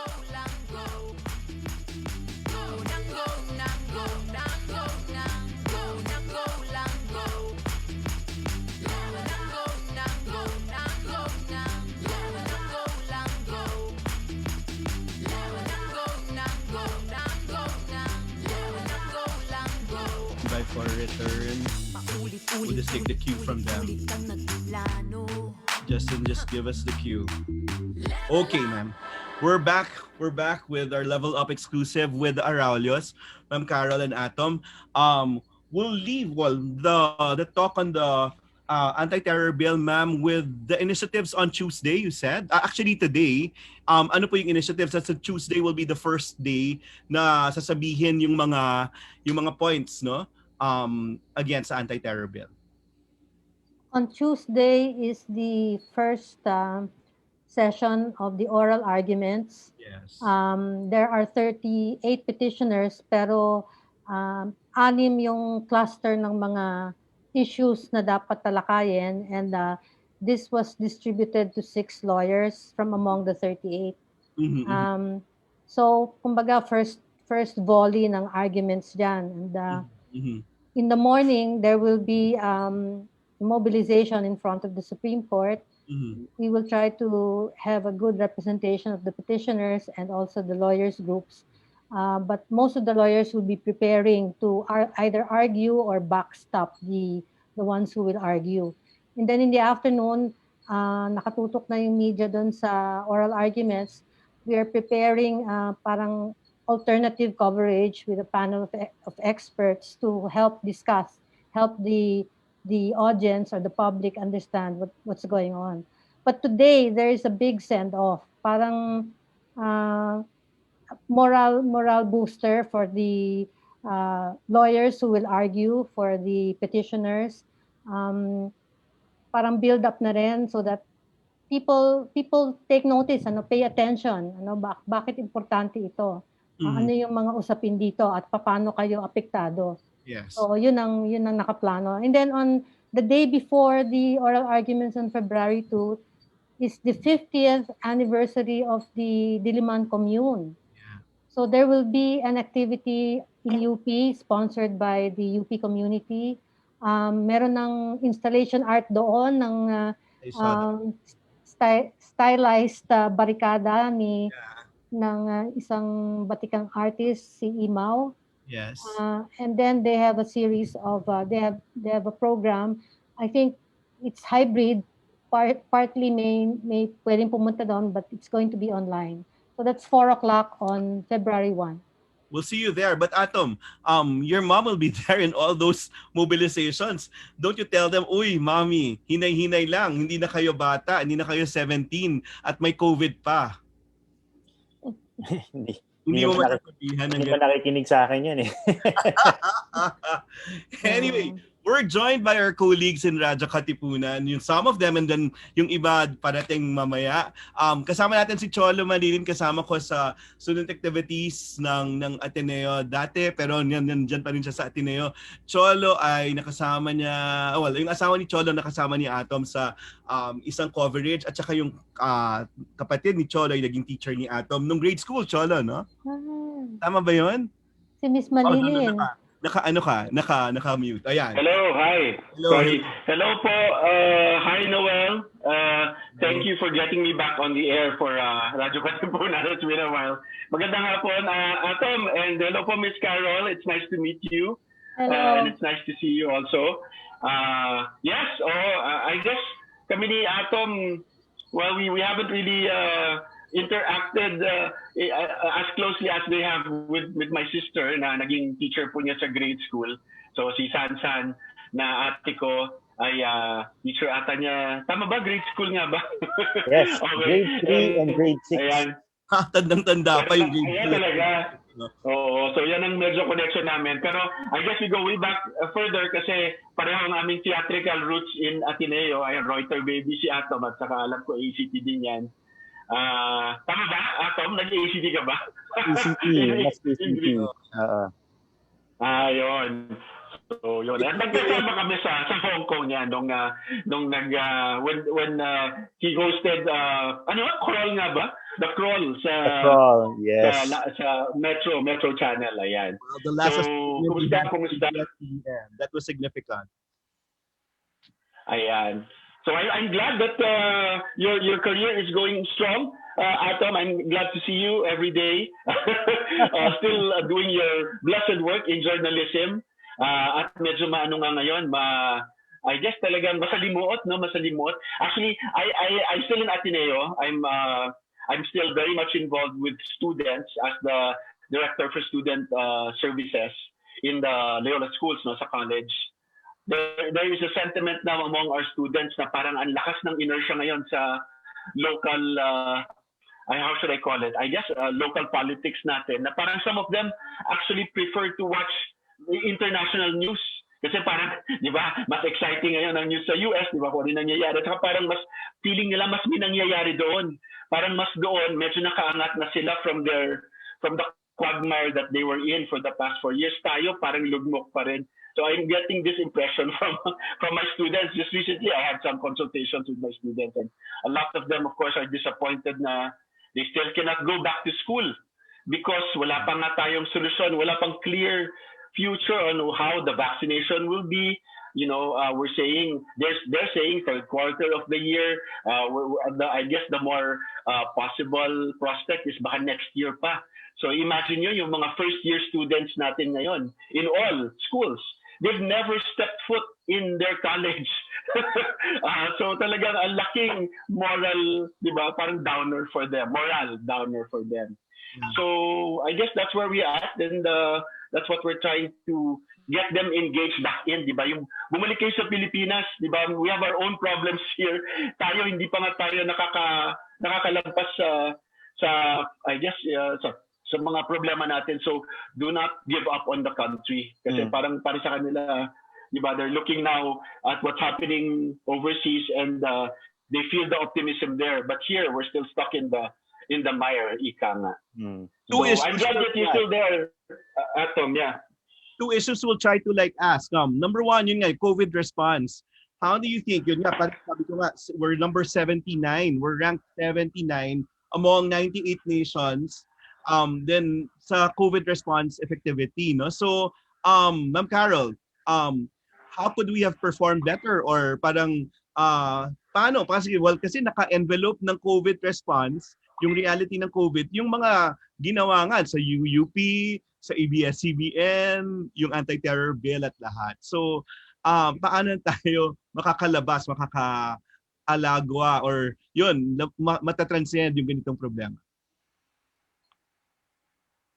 I think merong pagsusuri na hindi lang sa Pilipinas, kung hindi sa maraming bansa na merong mga authoritarian governments or undemocratic governments, talagang there is a taking advantage of the situation of the pandemic, especially yung lockdowns, yung restrictions sa gatherings, and of course that extends to mass mobilizations or protests. Were taken advantage of by those in power to tamp down on dissent, on opposition. Ako ang tingin ko yung problema natin dun sa COVID response, may aspect ng incompetence, may aspect ng the wrong people are in charge, yung militarist response to a health emergency, and then yung problema talaga ng dinulot na para sa maraming Pilipino, mas malaking problema sa kanila ngayon yung economic dislocation. Dahil sa, it started out mabagal mag-impose ng travel restrictions when the pandemic was starting. Ang daming nakapasok na mga Chinese na tourists and workers, including illegal tourists and illegal workers. And then, nung nandyan na nga, nag-impose ng isang Luzon-wide na lockdown na talagang tumigil talaga ang mundo, hindi ba? Yeah. Yun yung documentary ni Atom na tumigil yung Oh yes, yeah. Oo. pero ito, Paul, well, sabi nga, the economy shrunk to 9.5% in 2020 with the quarantine restrictions. Pero sa personal niyong pamumuhay, ma'am, paano niyo nararamdaman ito? Well, ilapit natin sa karanasan niyo. Isa ba kayo dun sa nagrereklamo sa taas ng presyo ng kunyari, ng bigas o ng vegetable? Saan niyo nararamdaman yung economic crunch sa sitwasyon po niyo? Kasi may edad na kami, no? So hindi kami masyadong kumakain na madami na ngayon. So yung pamamalengke ko at saka pag-grocery talagang konti na lang, ano. Konti na lang. Pero nakaka-scandalize, you know. Bibili ka ng sibuyas, bibili Yes, ka ng bawang, bibili ka ng repolyo, no. Talagang the first thing that comes to my mind is paano na yung ibang tao? How do they survive? How do they meet their nutritional requirements, no? And talagang ang problema patong-patong, meron pang Asian yung swine flu, patong-patong na talaga. African swine flu. African swine flu. Yeah. Okay. So and then yung mga bagyo na naapekto yung agriculture, no? And the agricultural sector is still trying to recover. So isipin mo na lang talaga mas maraming kawawa actually. That's Kaya true. it's not for you to complain actually. Atom, ano yung tama sa iyo nung COVID? Sabi mo hindi ka makatulog. Dahil sa okay. Well, I mean, I don't think what I experienced is any different from many of us. In fact, those of us who still have work, still have a place to stay, who are not sick, Yes. we are the lucky ones, diba? We are talking about a unprecedented contraction of our economy. Millions of people have lost their jobs. People are still getting sick by the thousands every day, and there's no end in sight. Wala pa kasing vaccine wala pang malinaw na rollout plan ng vaccine. Yes. Even though some of our neighbors already starting their own program, no? I think to me, I will survive it. I'll survive. Unless malasin ako, I get sick kasi hindi mo naman nakikita, no? Kahit na anong precaution ang gawin mo, lumalabas ako ng bahay kailangan kong lumabas, it's for my job. Unless tamaan ako ng virus, and then for some reason, even though I'm relatively fit, magkaroon na some complication, I'll be okay. Pero the thing is, yun nga ang problema kasi yung fortunes ko ay tied up sa fortunes ng milyon-milyon pa nating kababayan habang tumatagal yung lockdown, mas mahirap para sa ating lahat. Habang hindi nakakapagtrabaho yung mga tao, habang walang mga trabaho to begin with, bagsak yung ekonomiya natin, and that's bad for everyone, regardless if you're critical of the government response or not. Correct. But ma'am, ito nga sabi ni Jet Valle na kaibigan namin, sabi tinalo pa tayo ng Rwanda sa pandemic response, no? So parang yun, sa tingin niyo ma'am, sa pagdating yung rollout nga ng vaccine, ano yung inaabatan ano yung inaabangan niyo po yun? Or are you so excited about the vaccine rollout dito sa Pilipinas? At ano po, paano pag hinatag po yan sa inyo, dali-dali niyo po bang tatanggapin yan galing sa gobyerno? Before I answer that, I just like to point out talaga na yung isang disadvantage ng Pilipinas, we used to have a facility for manufacturing vaccines, which was phased out. Which was phased out some decades ago. Tapos yung lugar kung saan ginagawa yung vaccines yan, binenta yan. It was commercialized, so it was sold. Kung saan ngayon ang yung bandang south, yung mga festival malls, etc. Okay. So other countries like, let's say, India, They may not have the research, hindi sila ang gumawa ng research sa vaccine, pero they can tie up with a company that did the research and has a vaccine that's already been certified na safe and efficacious.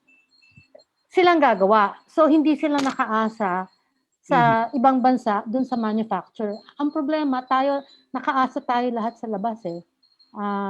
And with the whole world wanting the vaccine and with countries na mas mayaman sa atin, ready mag-advance ng pera para makapag-reserba sila, talagang nasa dulo tayo, no? Correct. Ngayon, ang problema rin talaga, there's been such a medyo maiksi yung panahon para dun sa research nun sa vaccine eh, no? So there's a real question about safety. Yes. And yet this is all ano yan eh, risk versus benefit yan eh, no? You just have to weigh the risk versus the benefit, whether on an individual or personal level or at the level of the country, no? So I think that a vaccination program is important. Yeah. It's crucial. But at the same time, importante pa rin yung iba pang mga ginagawa para protektahan yung public health. And most important of all, we have to finally come to terms with the fact na sa mahabang panahon, dekada na yan, bulok na yung public healthcare system natin. That's true. No? And it's for people who can afford. We have a fairly good standard of private healthcare. Pero with a pandemic like COVID, hindi yan masasagot ng private hospital at saka private health insurance. Nakita yung kakulangan niya. So yung propaganda na pagka nagkaroon ng vaccine, it's like a silver bullet na lahat ng problema natin matatapos. Hindi totoo yan.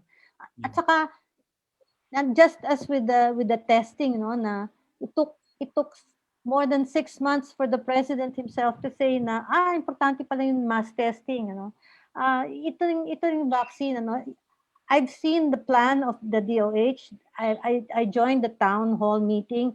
Napaka detalyado, ang ganda-ganda ng plano nila. At the end of the day, ano ang talagang nangyayari on the ground? Like, who gets prioritized? At sinusunod ba talaga yung process ng pagbigay ng emergency use authorization?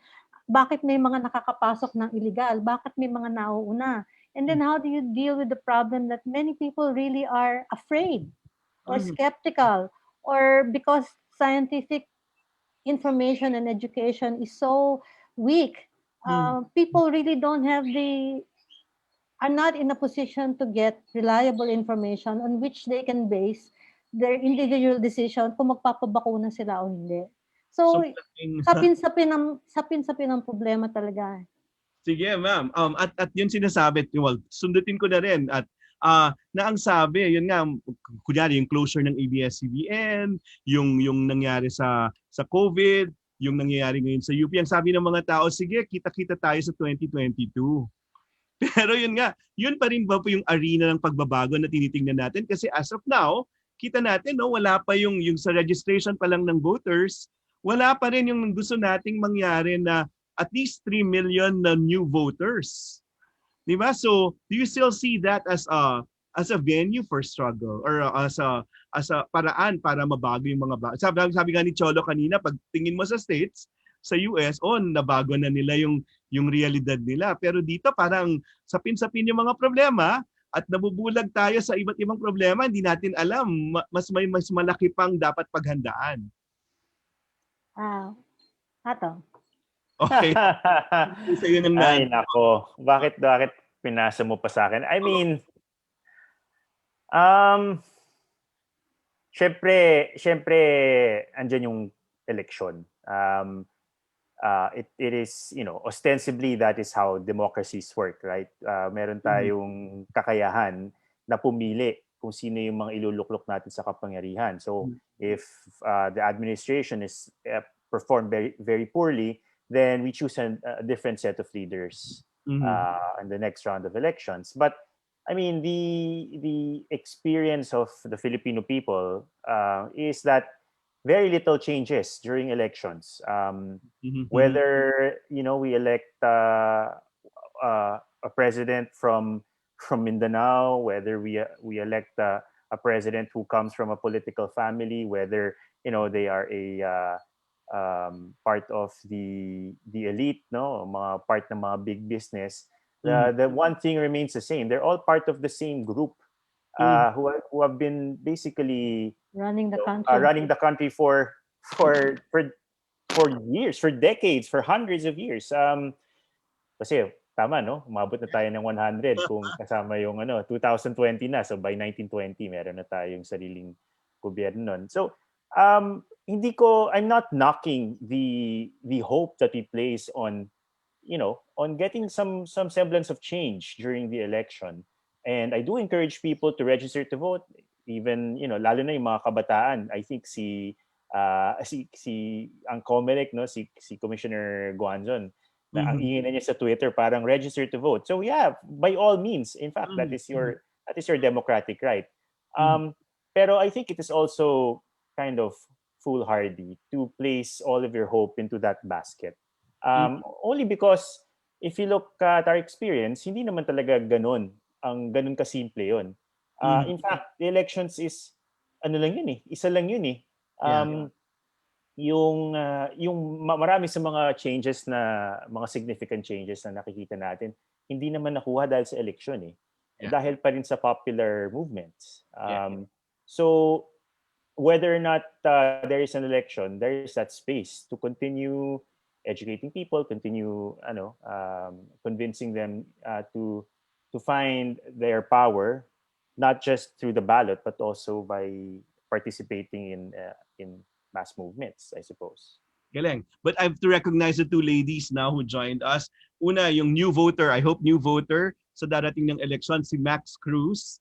Max will ask you Hello. questions. Tapos isang naghihintay, buti na hintay mo sa Atom. Sabi niya magli-lipstick daw siya para sa'yo, si Mir.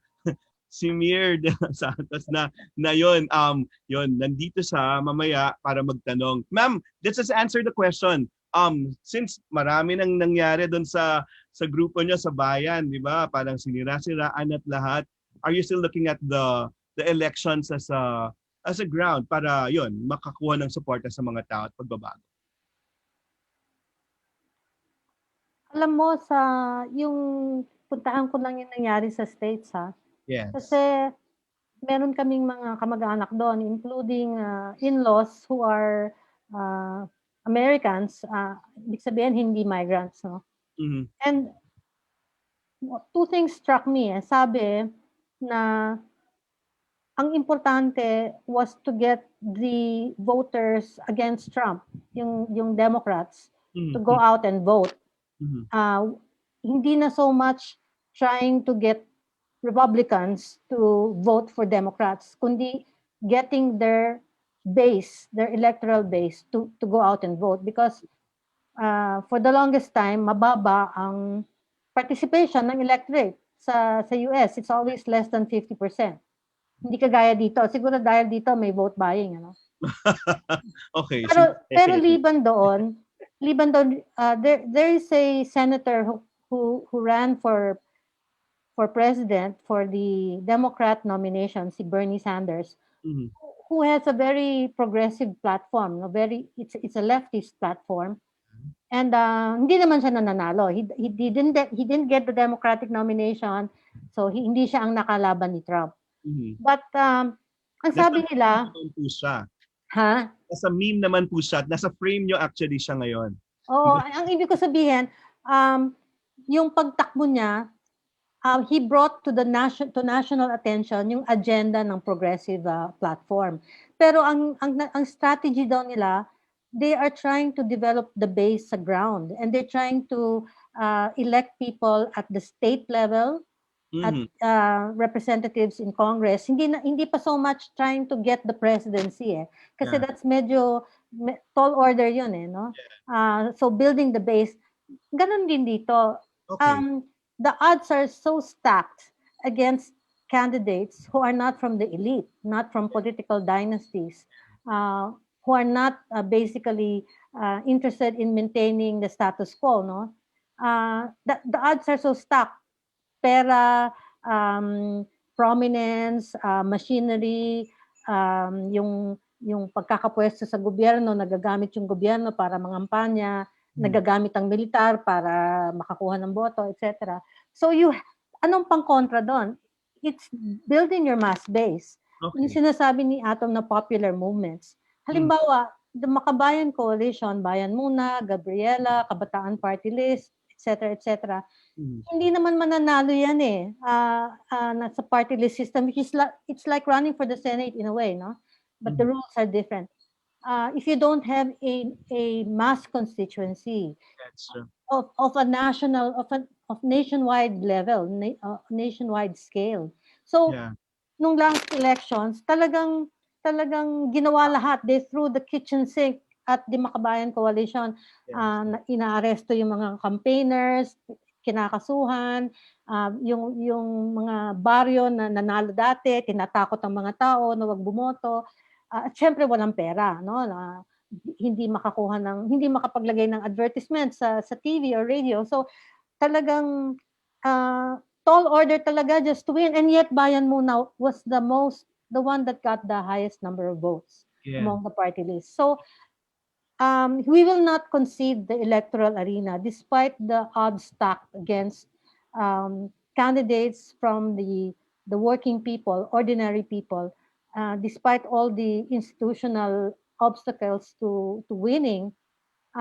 Hindi bibitiwan yung pagtakbo sa eleksyon. Siguro lang kailangan ng maayos na strategy and tactics, what to aim for and how to get to win. No? Kasi at the end of the day, ang sukatan talaga diyan kung may naipanalo ka. Pero part ng panalo doon is in the process of campaigning, you build your base. That's true. And it's not just an electoral base. It's not just a base that gets activated to vote. It's a base that all throughout the year, nandyan yan para suportahan yung mga maayos na mga legislative initiatives. Nandyan yan na sumusuporta pag ginalabanan mo yung such a thing as the terror law.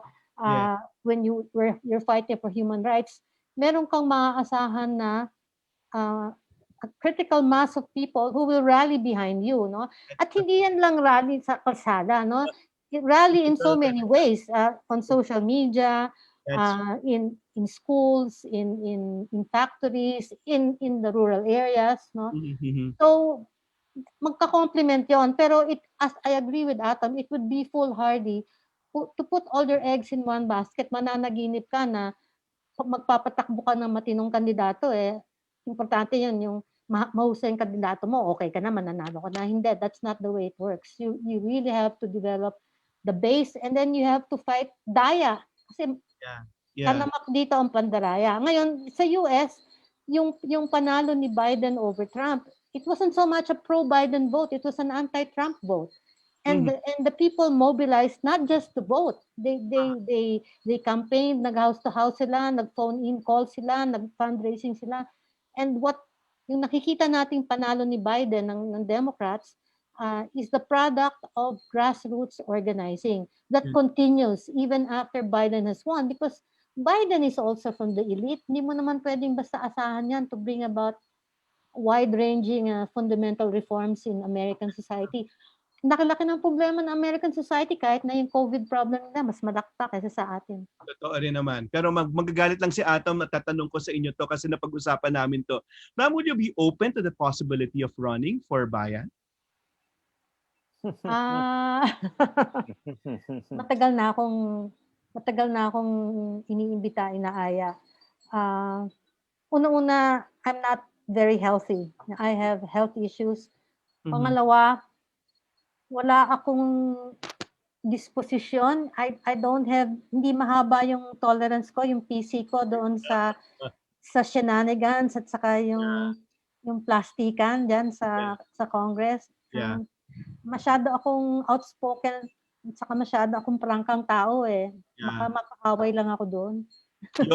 Your son read you right. So yun po yung sabi niya sa akin. But I just had to hear Baka it. siya. Naku po, isang malaking pagtatalo rin namin po yan. Pero, well, ibang tanong na lang. Si Max na pinakabata sa grupo na bagong voter yan, eventually will ask questions. Go, Max. Hello, good afternoon. So, first, this is for Atom. So, I know that you're a UN Goodwill Ambassador. How has the pandemic affected your work for that? Well, I think more than my work specifically for the UNHCR, it's really the work of our humanitarian workers on the ground that was affected by the pandemic. Kasi mahalaga sa trabaho ng mga UNHCR staff yung pagpunta sa mga communities, yung mga displaced, yung mga internally displaced na tinatawag natin. And unfortunately, because of the pandemic, that was really limited. Lumiit yung mga chances, no? May time pa nga na tumigil talaga. But at the same time, they were able to kind of refocus their efforts on things that can be done remotely, including encouraging more people to donate actually to the UNHCR dahil sa yung funds na nakukuha natin sa Pilipinas, hindi lamang mga Pilipino ang nakikinabang, kundi mga refugees sa ibang mga bansa, and they are in constant need of life-saving aid, no? Especially the refugee problem is actually a growing problem, and I think even though the UNHCR traditionally has focused on displacement caused by conflict, by persecution, by war, and by natural disasters, they are increasingly recognizing that climate change also plays a part in the massive displacement of people. And we see that growing worse, unfortunately, year after year. We've seen a record number of refugees displaced in 2019, and I'm sure in 2020. I haven't seen the actual figures for 2020. So the work continues. Even though nabawasan yung pagkakataon natin to go to communities, hindi natatapos yung trabaho. Ang nangyari sa akin marami sa work na ginagawa ko kasi ano lang naman ako hindi naman ako staff, no? So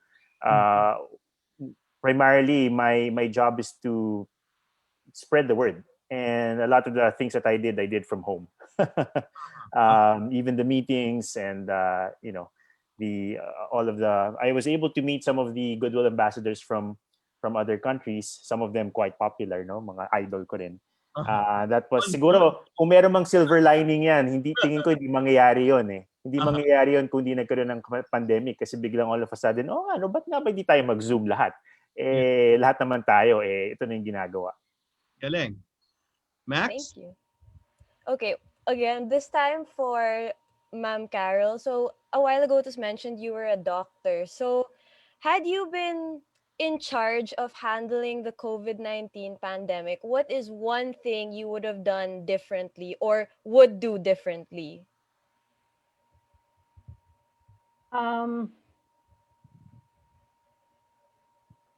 Importante ang leadership.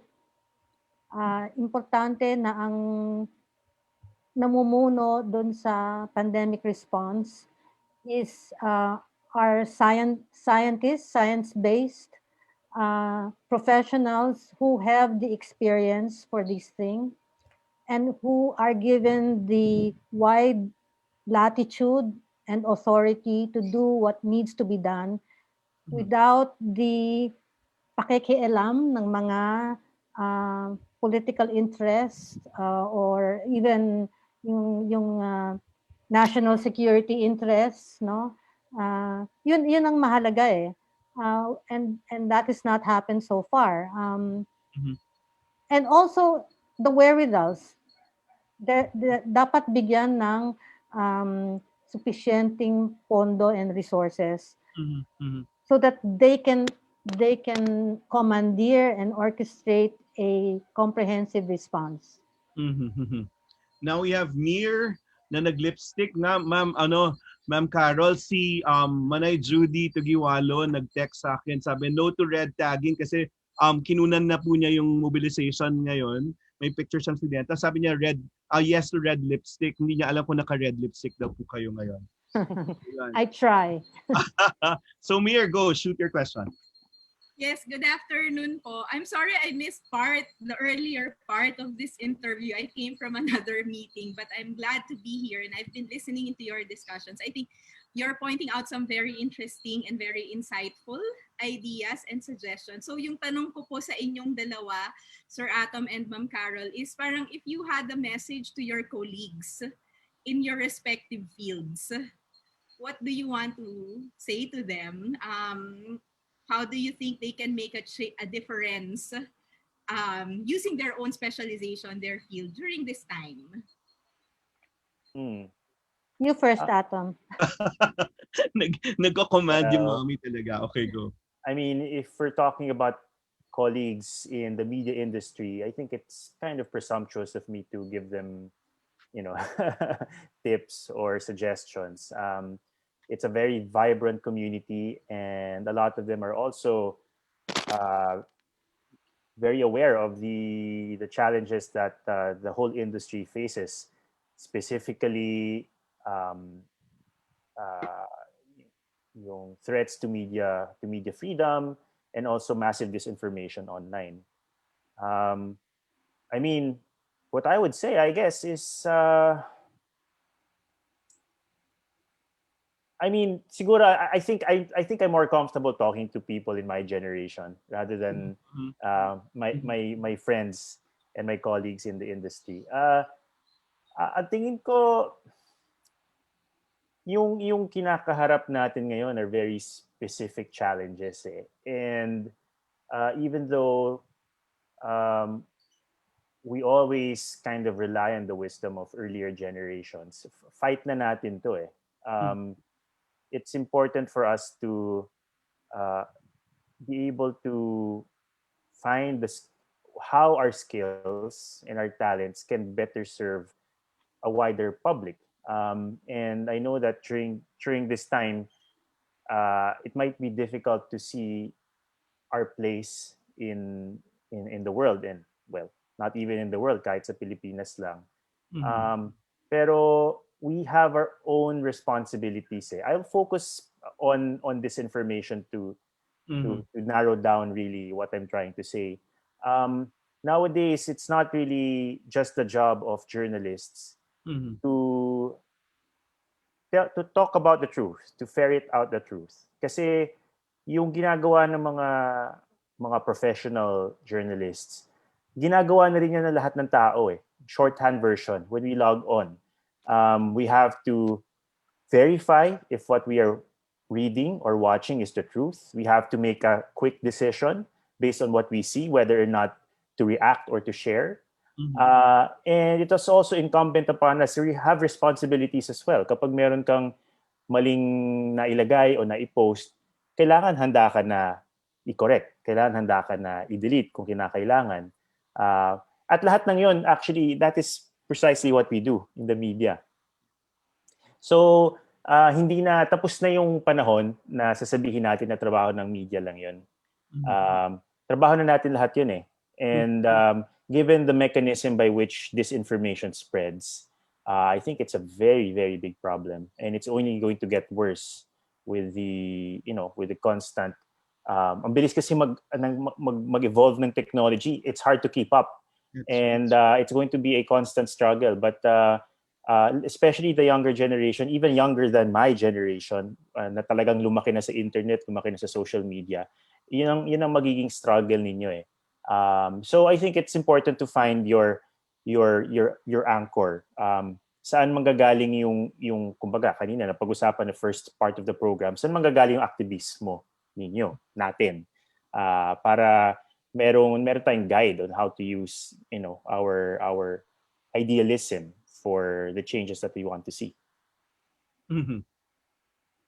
Mir, you have more questions or I'd like to request Ma'am Carol to Ma'am. answer the Yeah. same question. If she had a Colleague. message to her colleagues in the field, Colleagues yan, mga aktivista rin eh. Ano bang Or ma'am, yung sinasabi natin kanina na napaso or yung mga na-burn out ng mga aktivista rin. siguro sa mga mas bata, ako Or gusto sa mo mga rin. rin. Mas bata o yung mga nasa Younger generation. Yeah, go. Meron na akong isang gustong ipaabot dun sa aking mga kapwa-doktor. Okay. Lalo na yung mga practicing, kasi hindi na ako practicing eh.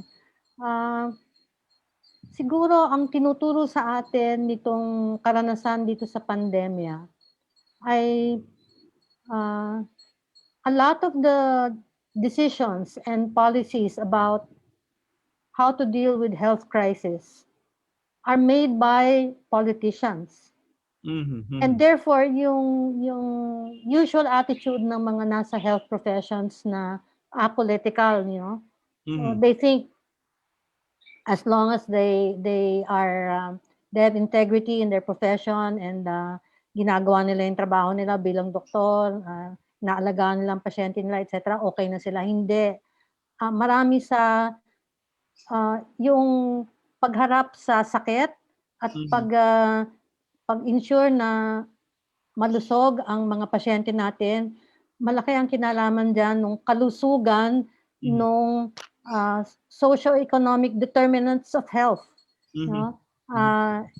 That we cannot afford to overlook or turn a blind eye to. So, sa mga doktor at mga gusto maging doktor, mga nurse, mga iba't ibang health professionals, I enjoin you to have an activist open-mindedness to see how many other factors impinge on our work as health professionals, you know? And that we need to exert influence over those factors. Doon naman sa mga kabataan, ang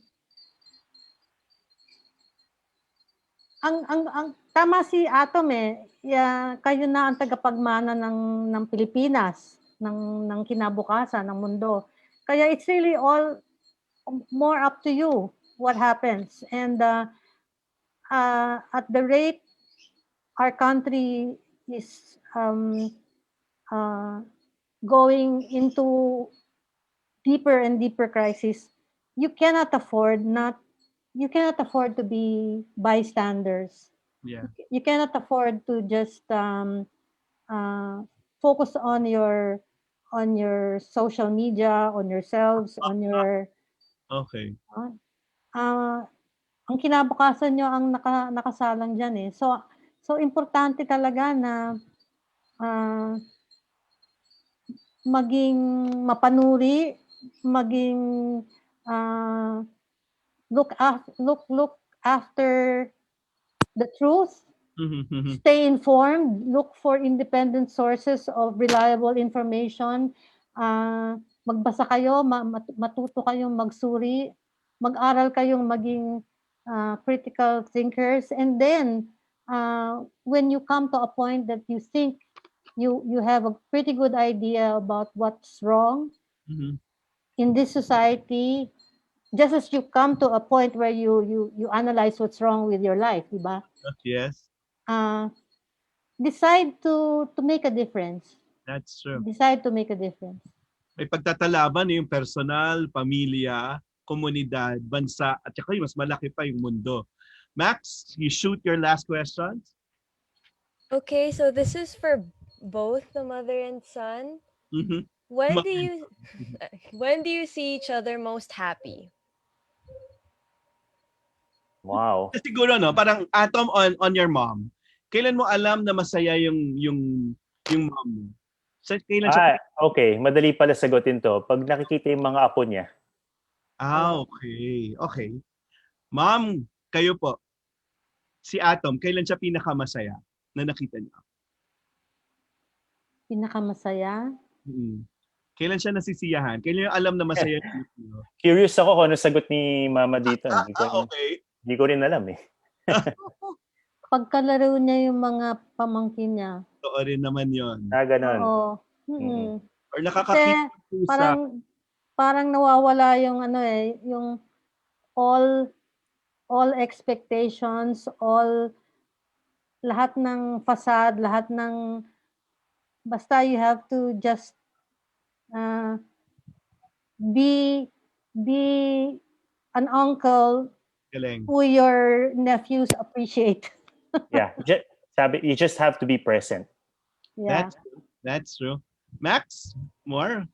So conversely, when have you seen each other most sad? Wow. Different emotions, no? So, Yes, different emotions.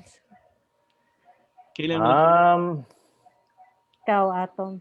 Ang hirap sagutin Again, eh. Loss. When we lose important people in our lives, sister, no? Recently. si mama's generation, her friends, family, Mhm. may mga nauna na eh. So that's also always a difficult time. Mhm. I mean, even if we don't talk about it at length, alam ko how hard it is for them. Ma'am, kayo po, kay Atom. Si Atom. Kailan nyo Oh, alam? I've seen him kind of down Mhm. pagka may pinoproblema siya na hindi niya alam paano niya aayusin. That Mm. includes love life. Okay. Love life and then he asks you, lalo na important things, di ba? Well, crucial things. I Not try to keep very it to a often. minimum. Not very often kasi palagay ko medyo kinakabahan yan kung ano yung sasabihin ko eh. You have more emotions there, Max? Maganda yata to. Okay, go. Yes, I do actually. So, on a lighter note, when have you a funny moment you both shared? Okay, that's Funny Ah. moment. Of our interaction nowadays is with my nephews eh. so, anong, So, I mean, my two pamangkins, they say the darndest things, and ano na eh, our family life revolves around those two, I think, mostly. ma'am kayo po, yung masayang moment in Adam. Actually, nakita ko silang mag-ama. Grabe rin ho silang mag-alaskahan. Correct. Oo. Kasi between his father and me, I'm the more serious one eh. No? Mas may sense of humor yung tatay nila eh. And he has a really funny sense of humor, and you would think you would think na ako yung political, no? Ako yung activist, etc. Pero ang magugulat ka, his father is really a very good sounding board kasi he has a way of cutting through the BS eh, you know? True. May nangyayari, may mga balita, and then magbibigay siya ng comment na parang magugulat ako na, oo nga yun, ano, I mean, halimbawa, yung gusto pumasok ng militar sa UP, bakit? Pumasa ba sila?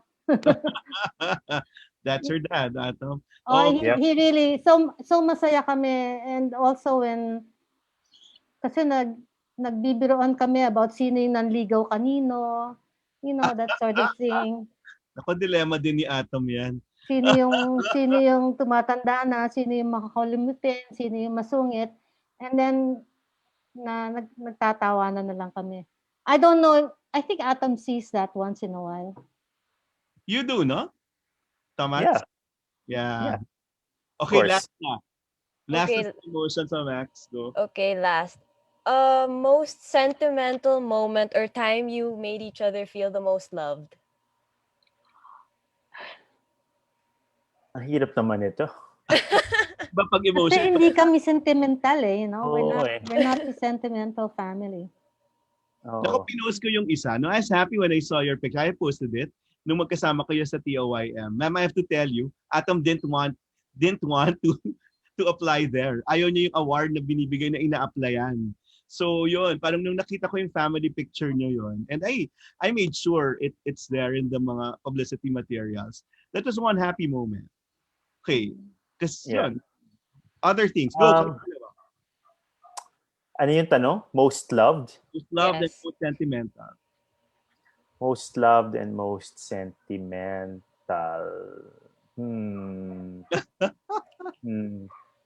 I don't know. I think maybe for me, ano lang, yung may pagkabanal, ano? Pero parang yung just sitting around at the dinner table and having a conversation, updating each other, I think is one of my favorite family bonding activities. Mhm, mhm, mhm. Okay. Ma'am, kayo po. Si Atom, si Atom at sa ako, meron kaming pareho ugali na pagka may iniisip kami, meron kaming wino-workout mentally and Mhm. we're preoccupied. Medyo masungit kami pag merong nagtatanong na nasisira yung train of thought or whatever. So medyo masungit kami. So kami ng husband ko, pag dumadalaw si Atom and then we know that he's worrying about something or he's on a project na he's preoccupied, may problema, ganon. Tinitignan namin yung body language niya Good Mhm. mood ba or bad mood? And then when we come to a consensus na good mood, ay, ang saya-saya namin. Kasi nga, we sit down on the table, usually we either have merienda or supper together. Ang saya-saya ng kwentuhan. Magkakwento siya, anong balita, and then we comment on what's going on, and then nagbibiruan, and it's an affirmation of a closeness that keeps getting reinforced every time it happens. That's right. Pero pagka wala sa mood, medyo iwas lang muna kami. Ma'am, kailangan lang siyang bigyan ng masarap na pagkain at kape. Yan lang umuwi yata. Good mood na yan. Anyway, I try. I'm not the greatest cook, but I try. okay. Mir, go. Last question, go. Yes, last question from my end before I go to another meeting and before Okay. I pet my cat kasi nagpapaltok yung pusa ko. Okay. But my question for the two of you po, parang kagaya nung kay Max, but it's more of what do you desire for each other and what don't you desire for one another? Okay. Okay. I can go first. Okay, go. Sige. It's easy. It's Almost every day or every time we say goodbye, I always pray that he will keep safe. yeah. No? Kasi ang daming pwedeng mangyari dyan. That's right. And then, I really hope I get an apo by him. It's my desire Okay. for him and also for me. Okay naman po, pero sabi niya sa akin hindi requirement. Sabi niya, pero I think pwede naman. Meron na naman eh. Lagot. Meron ka na apo. Oo. Meron ka na apo. Gusto ko girl Okay. Okay. Tama lang. Ano nga yung tanong? What is my desire? I think for me, it's good health. Good health for a long, long time. And I want mom to continue being healthy enough to pursue her activism, and I want her to remain sharp until the day she croaks. I don't want her to lose her mental sharpness kasi Idol kayo niyan. ako ang selfish reason dyan ay I want to keep both of them around. I mean, not just my mom, my dad, for as long as we can, and I want to keep mining, that well of wisdom that they both have. Galing. Thank you, Mir. Thank you, Maxine. Maraming salamat. And now I'll shoot the last question. Thank you, thank you. Ma'am, huling tanong kay Ma'am Carol. Bilang doktor, at yun nga, sa anong sakit niyo po mahalin tulad, yung sakit ng bayan ngayon at paano sa tingin niyo natin malulunasan?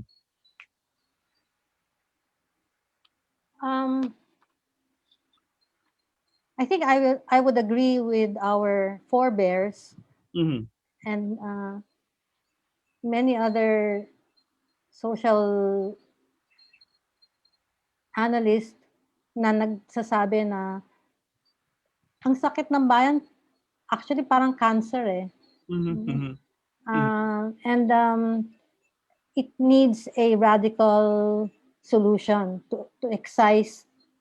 excise the cancer, because pag hindi ginawa yon, walang pupuntahan kundi terminal Yeah. mamamatay ang lipunan Pilipino. So yung activism, uh, radical activism, and maybe for others it is not a path that they would choose, but for those who opt for uh, armed struggle, who opt to take up arms in order to pursue the aspiration for a more democratic society, a more independent society, a more healthy nation, maintindihan ko yun eh. Kasi for them, hindi na madadaan sa mga band-aid solutions yung problema. Parang tapal-tapal, tapal-tapal. And we owe it to the next generations. Now, we try to solve the problem as substantially and as fundamentally as we can para hindi na natin ipamana sa susunod na henerasyon yung mga matagal ng problema ng bansa.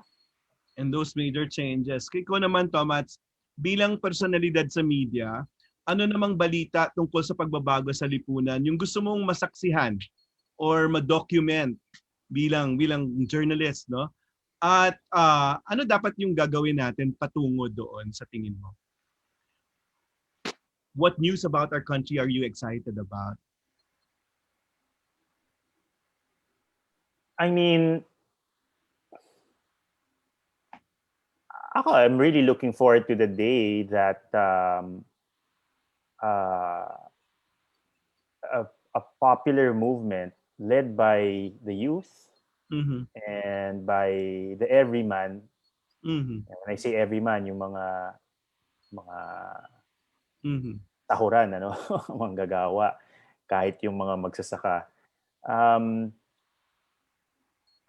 it, I look forward to them exerting more influence in the country, whichever form that takes. I just hesitate to say that it has to come in the form of a popular uprising. Kasi, There are a lot of means, no? Yeah. there are a lot of means, and at the same time, um, it's not something that you necessarily wish for. It happens when the conditions are ripe. Ano?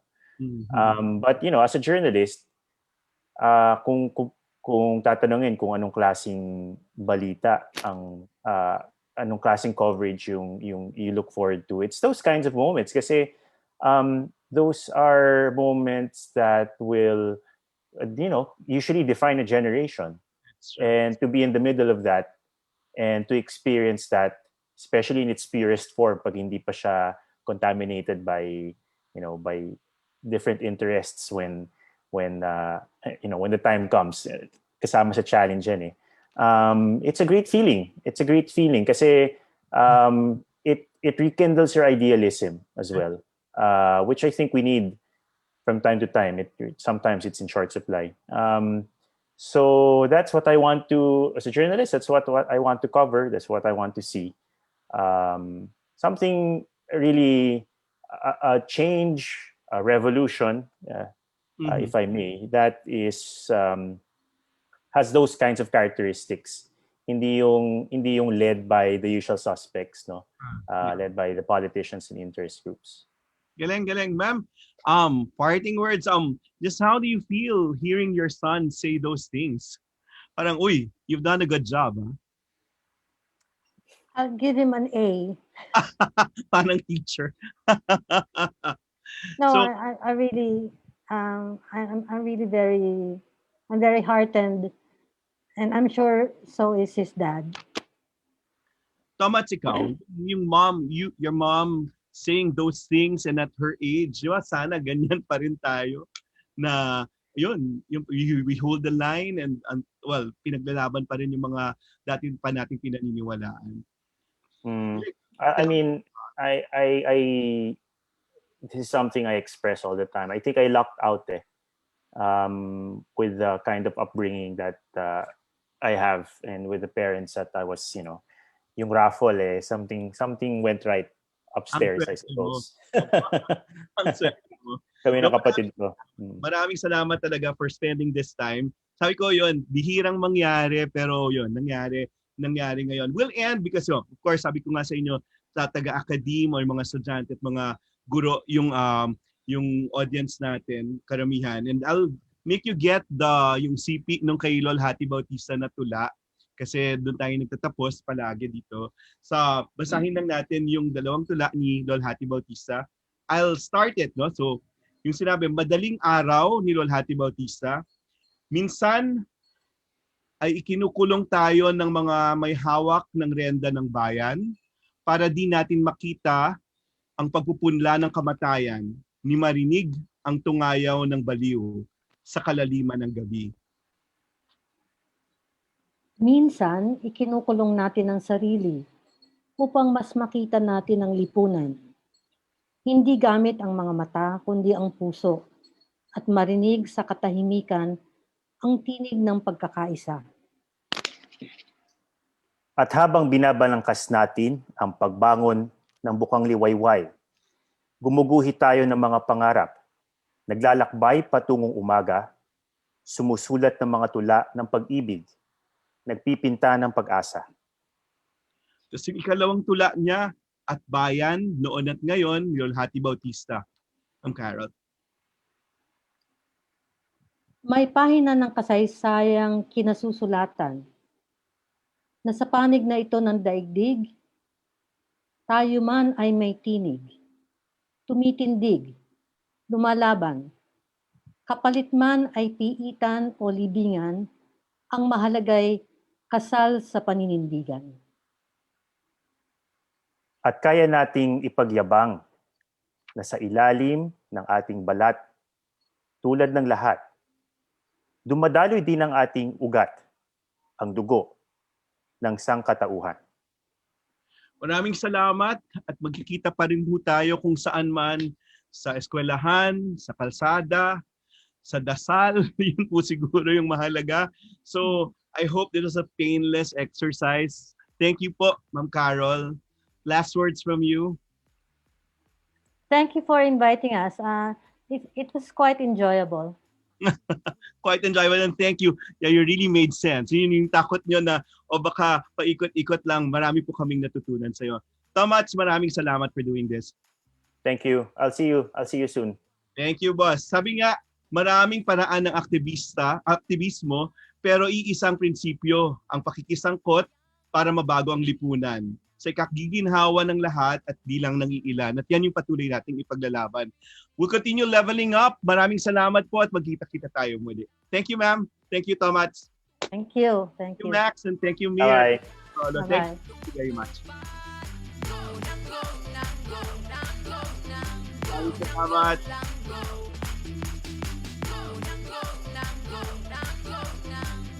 Salamat, Tomats. Thank you. So how was your briefing yesterday?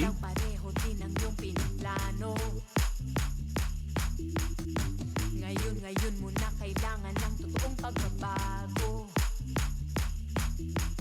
Wag mo na kayang palampasin, wag na wag mo na kayang palampasin, wag na wag mo na kayang patagalin. Tenanaw mo na gawin mo na.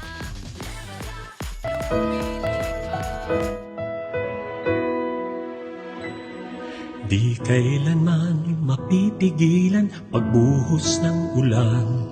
Ang buhay sadyang ganyan. At kaya ng papago-bagong pag-ihip ng hangin. Lahat ay lilipas at magsasalita. Huwag kang mabahala, huwag mataranta, Hindi kailangan ang mag-alinlangan pa. Isipin mo laging nandito lamang ang aking balikat, sa'yo'y nakaabang. Asahan mo, hindi ka iiwan sa mundo. Lahat may hangganan, asahan mo. Wala nang atrasan sa iyong bawat hakbang na pupuntahan. Pangako kailanman, agad akong nandyan. Sang tawag mo lang.